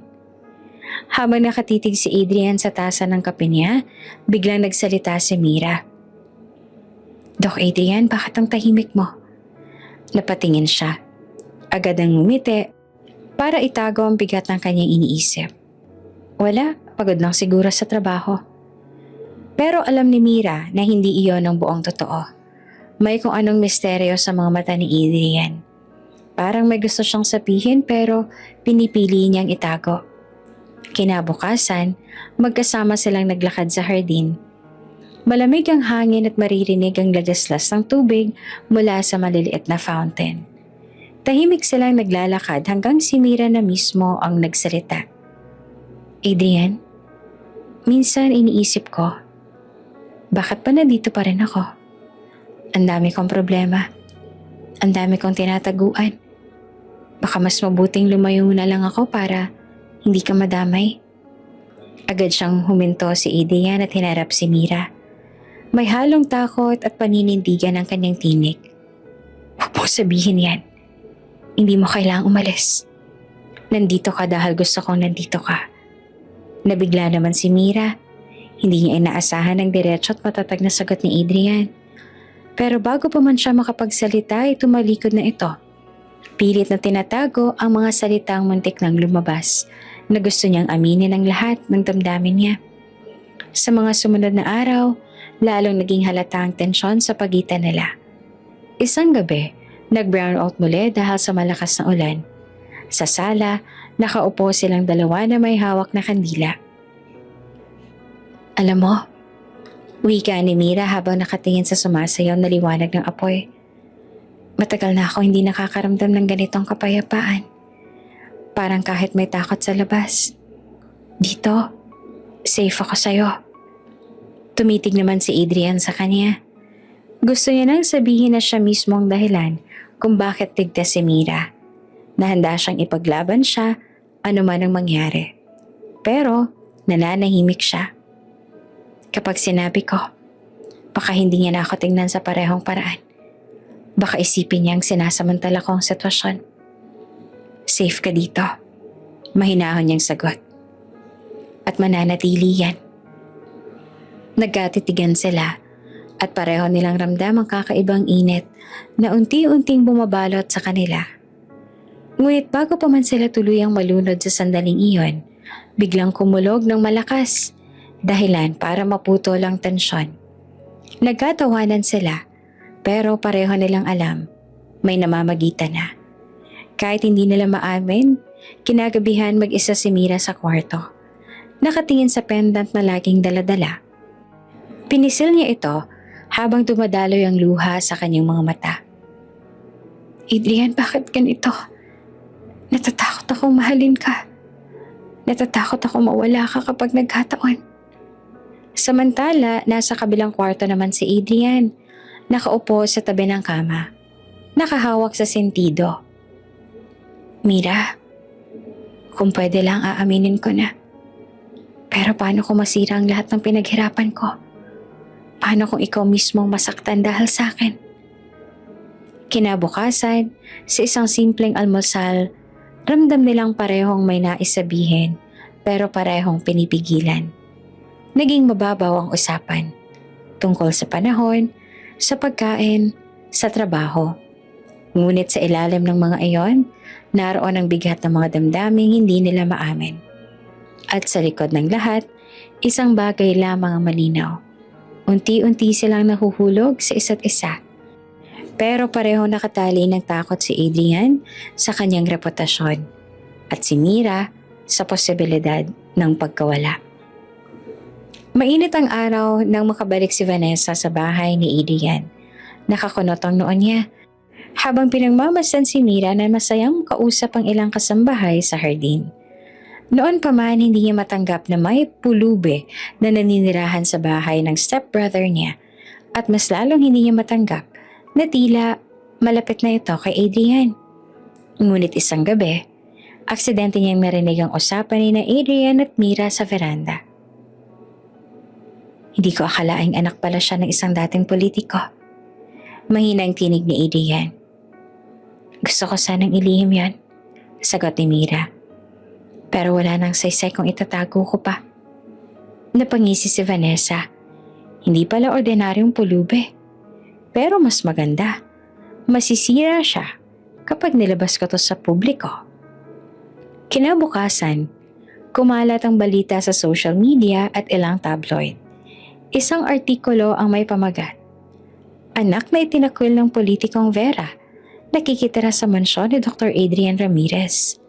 May mga retrato ni Mira, kuhang palihim, at nilagyan pa ng malisyosong caption.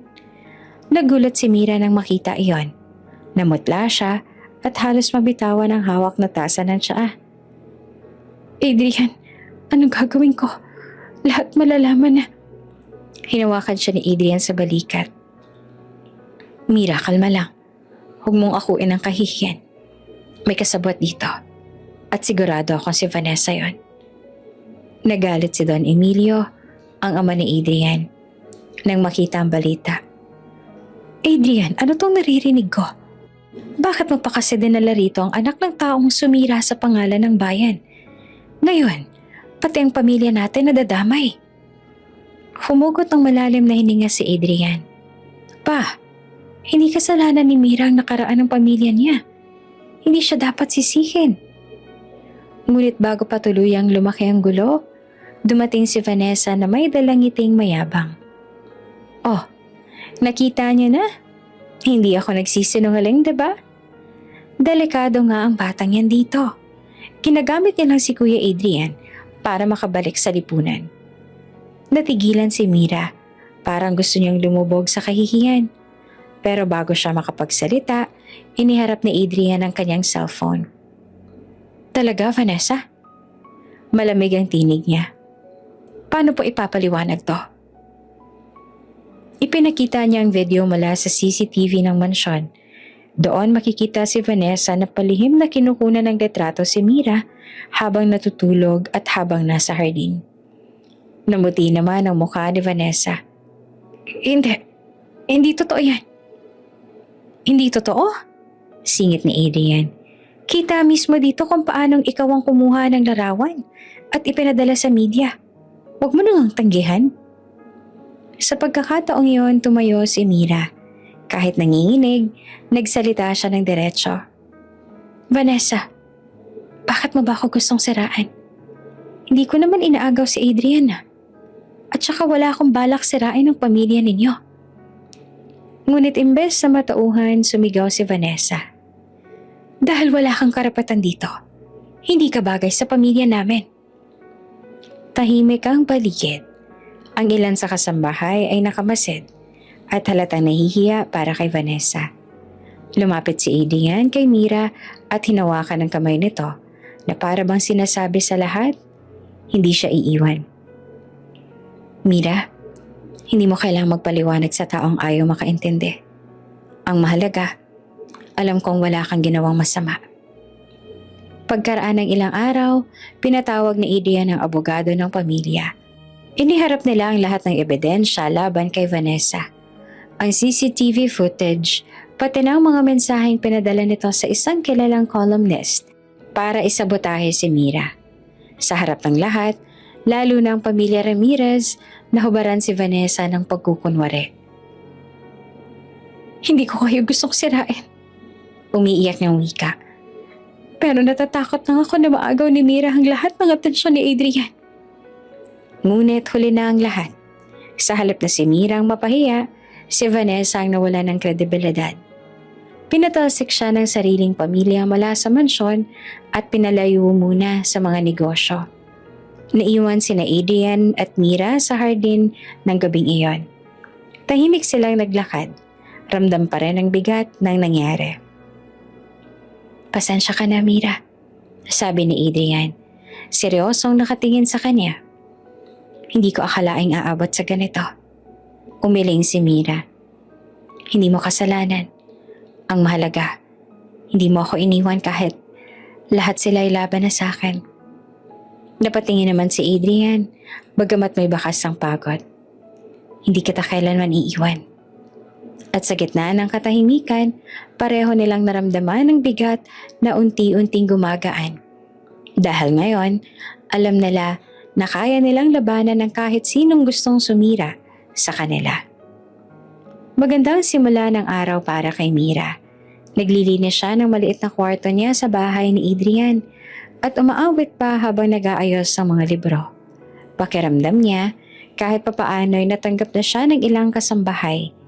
Hindi niya namamalaya na may mga matang nakamasid sa kanya mula sa labas ng bakod.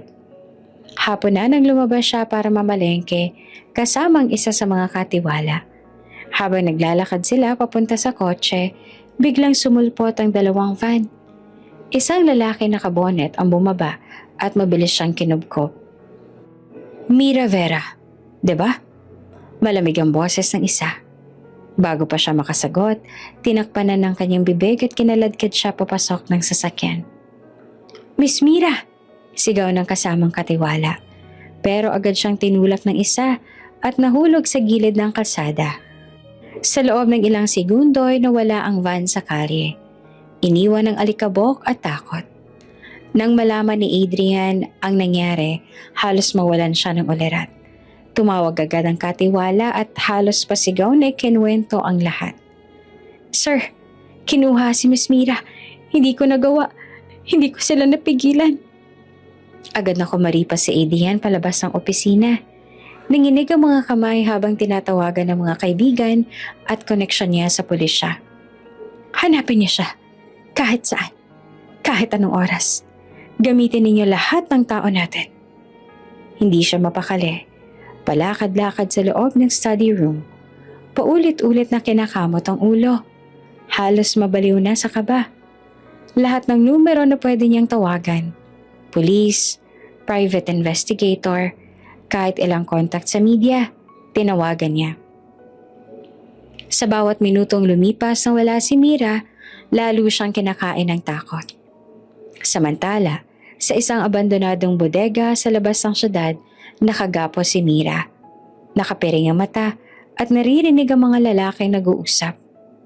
Sigurado ka bang siya yun? Tanong ng isa. Oo, anak ng politiko na muntik nang makabalik sa eksena. Hanggat buhay siya, may banta sa amo natin. Naluha si Mira. Pinilit niyang kumalma. Naaalalang ilang simpleng medisina at paraan para kontrolin ang takot. Ngunit sa loob-loob niya, ang iniisip lang niya ay si Adrian. Anong gagawin niya kapag nalaman niyang wala ako? Sa mansyon, halos hindi naman kumain si Adrian. Paulit-ulit niyang pinanonood ang CCTV sa labas para lang masigurong makukuha nila ang plate number ng van. Pati ang mga tauhan niya, ginising niya na sa 10 oras ng gabi para maghanap. Adrian, baka kailangan mong magpahinga. Uwi ka ng kanyang ama. Pero halos pasigaw naman siyang sumagot. Hindi ako titigil hanggat hindi ko siya nakikita. Hindi ba naiintindihan? Delikado ang buhay ni Mira. Sa unang pagkakataon, nakita ng lahat kung gaano siyang kaapektado. Hindi lamang ito simpleng pag-aalala, isa itong desperasyon na nagmumula sa puso. Kinagabihan, nakatanggap si Adrian ng tawag mula sa isang private investigator. "Sir, may nakita kaming van na pasok sa description. Huling namataan sa may labas ng lungsod papuntang warehouse district." Halos mabitawan niya ang telepono. Agad niyang tinipon ng mga tauhan at nagmando. "Doon tayo pupunta. Ngayon na." Habang nasa kotse, napatingin siya sa bintana. Ulan ang sumalubong sa kanila. Halos pareho ng gabing una niyang naramdaman ang kakaibang koneksyon kay Mira. Pinikit niya ang mga mata at sa wakas, inamin sa sarili. "Mahal ko siya. Hindi ko kaya mawala si Mira." Samantala, sa loob ng bodega, naririnig ni Mira ang mga yabag sa labas. May dumating na kotse. May mga sigawan. Pumintig ang puso niya. Si Adrian kaya yun? At sa unang pagkakataon, matapos ang ilang oras na takot, nakaramdam siya ng pag-asa. Malakas ang ulan nang dumating ang convoy ni Adrian kasama ang mga pulis. Ang warehouse district ay tila ba tahimik sa labas, pero ramdam nila ang tensyon. Nakahawak si Adrian sa manibela ng sariling sasakyan.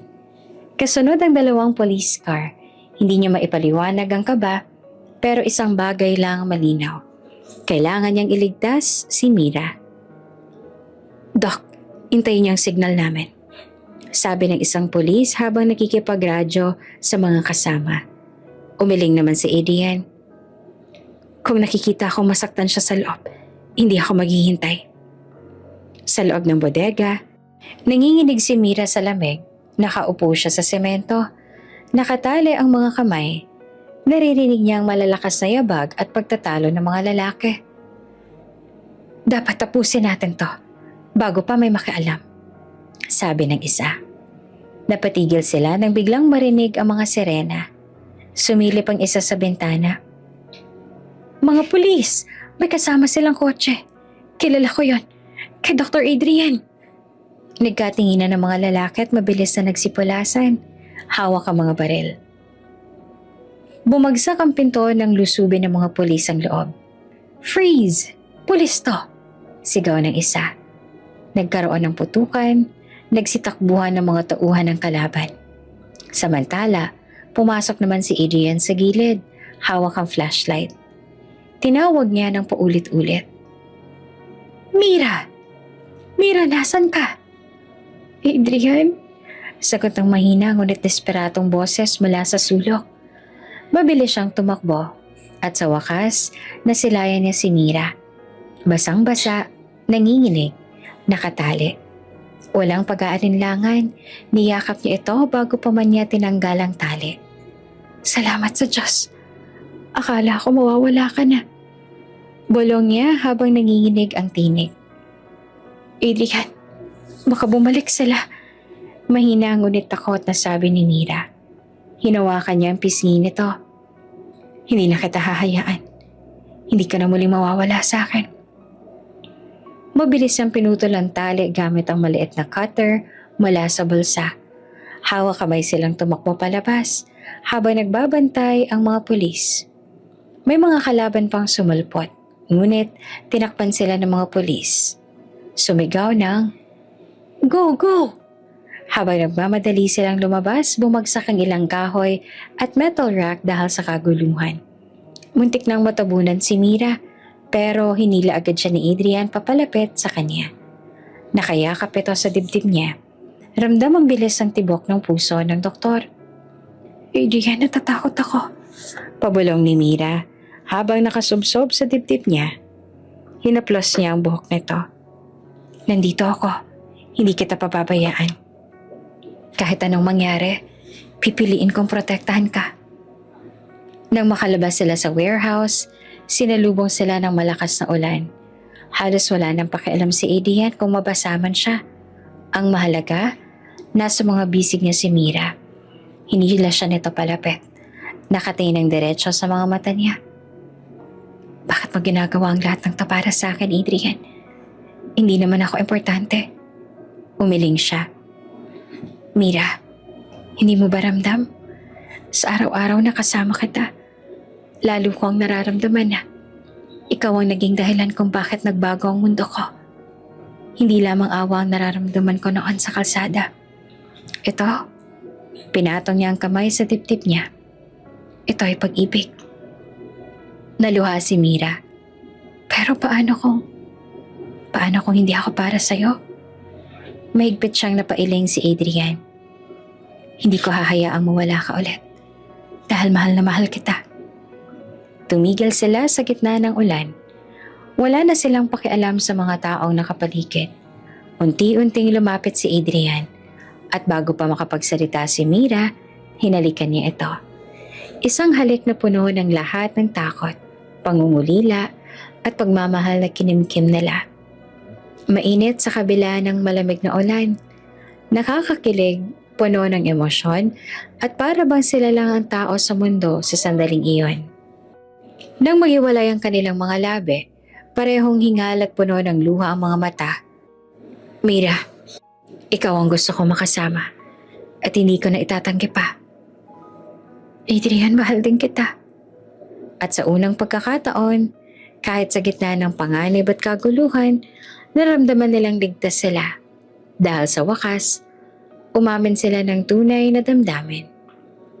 Isang linggo matapos ang pagligtas kay Mira, nagdesisyon si Adrian na hindi na dapat patagalin pa ang lahat ng lihim.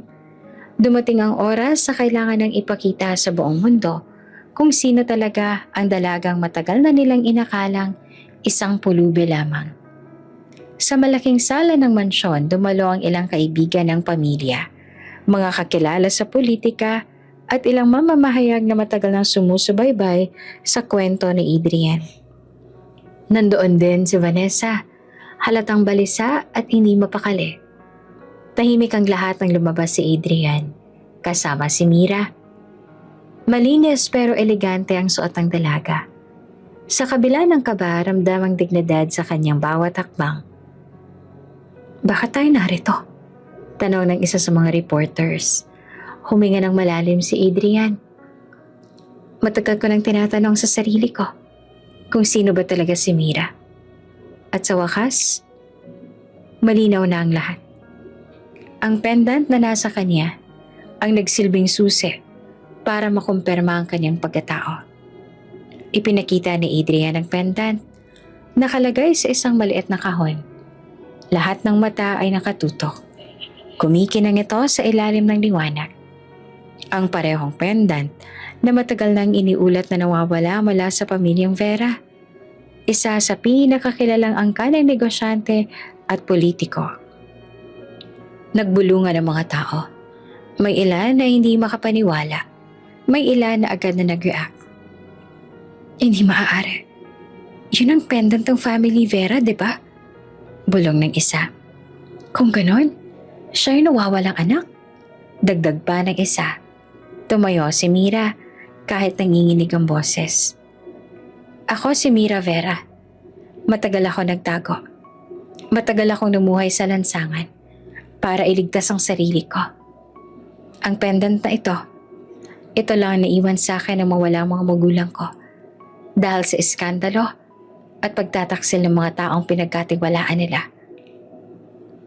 Naluha siya habang nagsasalita. Pinagtawanan ako ng marami. Itinuring na walang halaga. Pero heto ako ngayon. Dalang katotohanan. Laking gulat ng karamihan, lalo na ang ilang beses siyang minamaliit noon. May ilan pang hindi makapaniwala at napayuko na lang. Hindi naman napigilan ni Vanessa ang mag-react. Tumayo siya at halos pasigaw. Hindi totoo yan.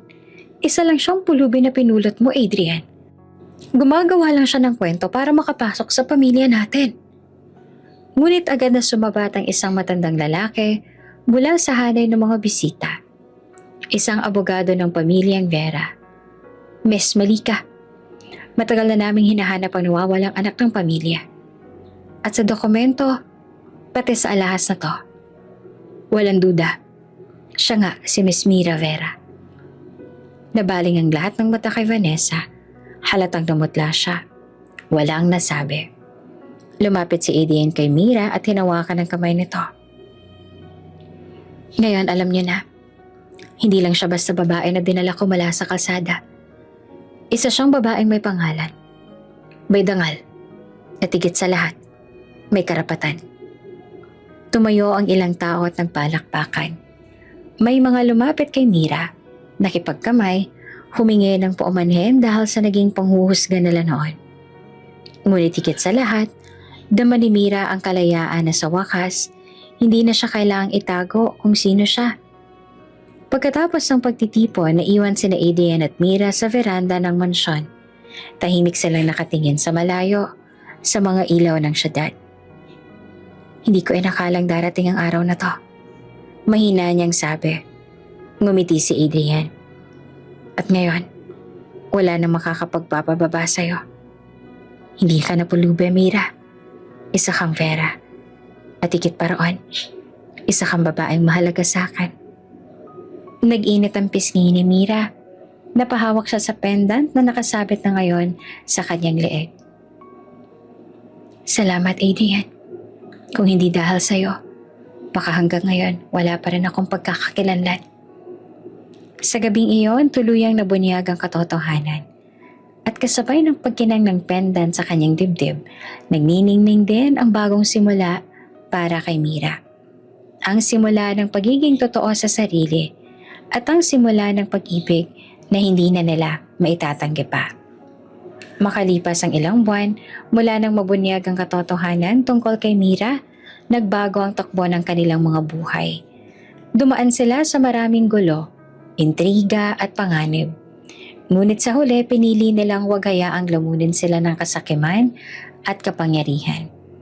Isang hapon, magkasamang naglalakad sina Adrian at Mira sa isang maliit na parke sa tabi ng ospital. Nakasuot lamang si Adrian ng simpleng polo at pantalon. Samantalang si Mira ay nakadress na puti. Payak, ngunit napaka-elegante. Nakangiti sila habang pinagmamasan ng mga batang naglalaro. Hindi ko akalain na magiging ganito kasimple ang buhay natin. Matapos ang lahat. Ani Mira, habang nakahawak sa braso ni Adrian. Ngumiti ang binata. Minsan, akala natin kailangan ng kayamanan o kapangyarihan para maging masaya. Pero ang totoo, sapat ng katahimikan kasama ang mahal mo. Si Adrian ay nagpatuloy sa kanyang trabaho bilang doktor. Sa ospital, kilala siya hindi lamang dahil sa husay, kundi dahil sa malasakit sa mga pasyente. Hindi na siya kilala bilang anak ng mayamang pamilya, kundi bilang isang taong handang magsakripisyo para sa iba. Si Mira naman, kahit na lamang siya ay tagapagmana ng pamilyang Vera, pinili pa rin ang tahimik na buhay. Tinanggihan niya ang mga alok na bumalik sa mundo ng negosyo at politika. Sa halip, mas pinili niyang mag-volunteer sa isang foundation para sa mga batang lansangan. Sapagkat doon siya nanggaling. At alam niya ang hirap ng walang tahanan. Isang gabi habang nagluluto sila sa maliit na bahay na nirerentahan ni Mira, nag-usap sila ng masinsinan. Hindi ka ba nanghihinayang? Tanong ni Adrian habang hinihiwa ang gulay. Kung gugustuhin mo, kaya mong kunin muli ang lahat ng ari-arian ninyo. Pwede kang mamuhay ng marangya. Umiling naman si Mira. Hindi ko naman kailangan ng palasyo para maging masaya. Noon, naranasan kong wala akong makain, walang makapitan. Doon ko natutunan na ang halaga ng tao, hindi nasusukat sa yaman kundi sa laman ng puso. At ngayon, sapat na sa akin na kasama kita, Adrian. Ikaw ang tahanan ko. Tumigil si Adrian at napatingin sa kanya. Ngumiti siya ng malambing. Kung ganon, hindi na rin ako manghihinayang. Dahil ang pinakamalaking kayamanan ko, nandito na sa harap ko. Nagkatawanan silang dalawa, sabay nagpatuloy sa pagluluto. Simpleng eksena lang, pero dama nila ang kaligayahan na hindi kayang tumbasan ng anumang ginto o pera. Lumipas pang mga araw, habang mas lumalalim ang relasyon nila, mas marami ring tao ang humanga kay Mira. Ang mga dati nang huhusga at ang mamaliit sa kanya, ngayon nagsisisi at humihingi ng tawad. Ngunit si Mira, hindi nagkimkim ng galit. Tinanggap niya ang lahat ng may kabutihang loob. Hindi naman sila ang nagbigay ng halaga ko. Sabi niya minsang tinanong siya ng isang reporter kung hindi ang sarili ko. At si Adrian, naniniwala sa akin kahit kailanman na hindi ako pinaniwalaan ng iba. Isang mahalagang araw, inimbitahan silang magtalumpati sa isang paaralan para sa kabataan. Tumayo si Mira sa harap ng mga estudyante. Simple lamang ang kasuotan, ngunit nangingibabaw ang ganda at dignidad. Mga bata, panimula niya. Gusto kong malaman ninyo na ang halaga ng tao hindi nasusukat sa kung gaanong kalaki ang bahay niya o kung anong apelyido ang dala niya. Ako mismo, naranasan kong pagtawanan, apihin at maliitin. Pero hindi ako sumuko at may isang tao na naniniwala sa akin. Kaya ngayon nandito ako. Nagpapatunay na kaya ninyong abutin ang pangarap ninyo. Gaano mang kaliit o kalaki kayo magsimula. Nagpalakpakan ng lahat. Si Adrian na nakatayo sa gilid ay nakangiti at proud na proud sa dalaga. Pagbalik nila sa bahay, nagpasalamat si Adrian. Alam mo, Mira, hindi lang ako ang nagligtas sa'yo noon. Ikaw rin ang nagligtas sa akin. Tinuruan mo akong makita ang mundo, hindi lang sa mata ng mayaman, kundi sa mata ng isang taong marunong lumaban at pagmahal. Napangiti si Mira at yumakap sa kanya. At ikaw, Adrian, tinuruan mo akong muli na magtiwala sa sarili at sa pag-ibig. Sa huling pagkakataon, bumalik sila sa tabing dagat kung saan minsan nagkasama silang dalawa bago nagsimula ang lahat ng kaguluhan. Tahimik nilang pinagmamasdan ng paglubog ng araw. Alam mo, bulong ni Mira, kung may natutunan man ako sa lahat ng nangyari, iyon ay yung huwag maliitin ang sarili. Dahil kahit gaano karami ang taong humuhusga sa akin, ang tunay na magpapasya ng halaga ko ay ako mismo. Hindi lang ikaw, sagot ni Adrian. Ako man, natutunan kong huwag ikulong ang sarili sa expectations ng iba. Doktor ako, oo. Pero higit doon, tao ako na marunong magmahal at manindigan. Nagkatitigan sila, parehong puno ng pasasalamat. Sa dulo ng kanilang mga mata may mga luha, hindi ng lungkot kundi ng kaligayahan. Hawak-hawak ni Mira ang pendant sa kanyang liig. Hindi na ito simpleng alahas kundi simbolo ng kanyang nakaraan, ng kanyang katotohanan, at ang kanyang muling pagkabuhay bilang isang tao. Humarap siya kay Adrian at hinawakan ang kamay nito. Huwag na tayong bumalik sa mga gulo ng nakaraan. Simulan natin ang bagong buhay. Simple, tahimik, pero puno ng pagmamahalan. Ngumiti si Adrian at hinagkan siya sa noo. Oo, Mira. Sa huli, hindi yaman, hindi pangalan, kundi puso. At sa puso natin, nandoon ang tunay na halaga. Magkahawak kamay silang naglakad palayo habang ang araw ay tuluyang lumulubog. Wala ng mga panganib, wala ng mga lihim. Ang natira na lamang ay ang pag-ibig na napatunayan nilang higit pa sa lahat. Isang pag-ibig na walang hanggan. Bago ka pa lang sa channel neto, ibang kwento ni Ate Jane, istorya mo, ikwento ko. Huwag kalimutang pindutin ang notification bell at subscribe button.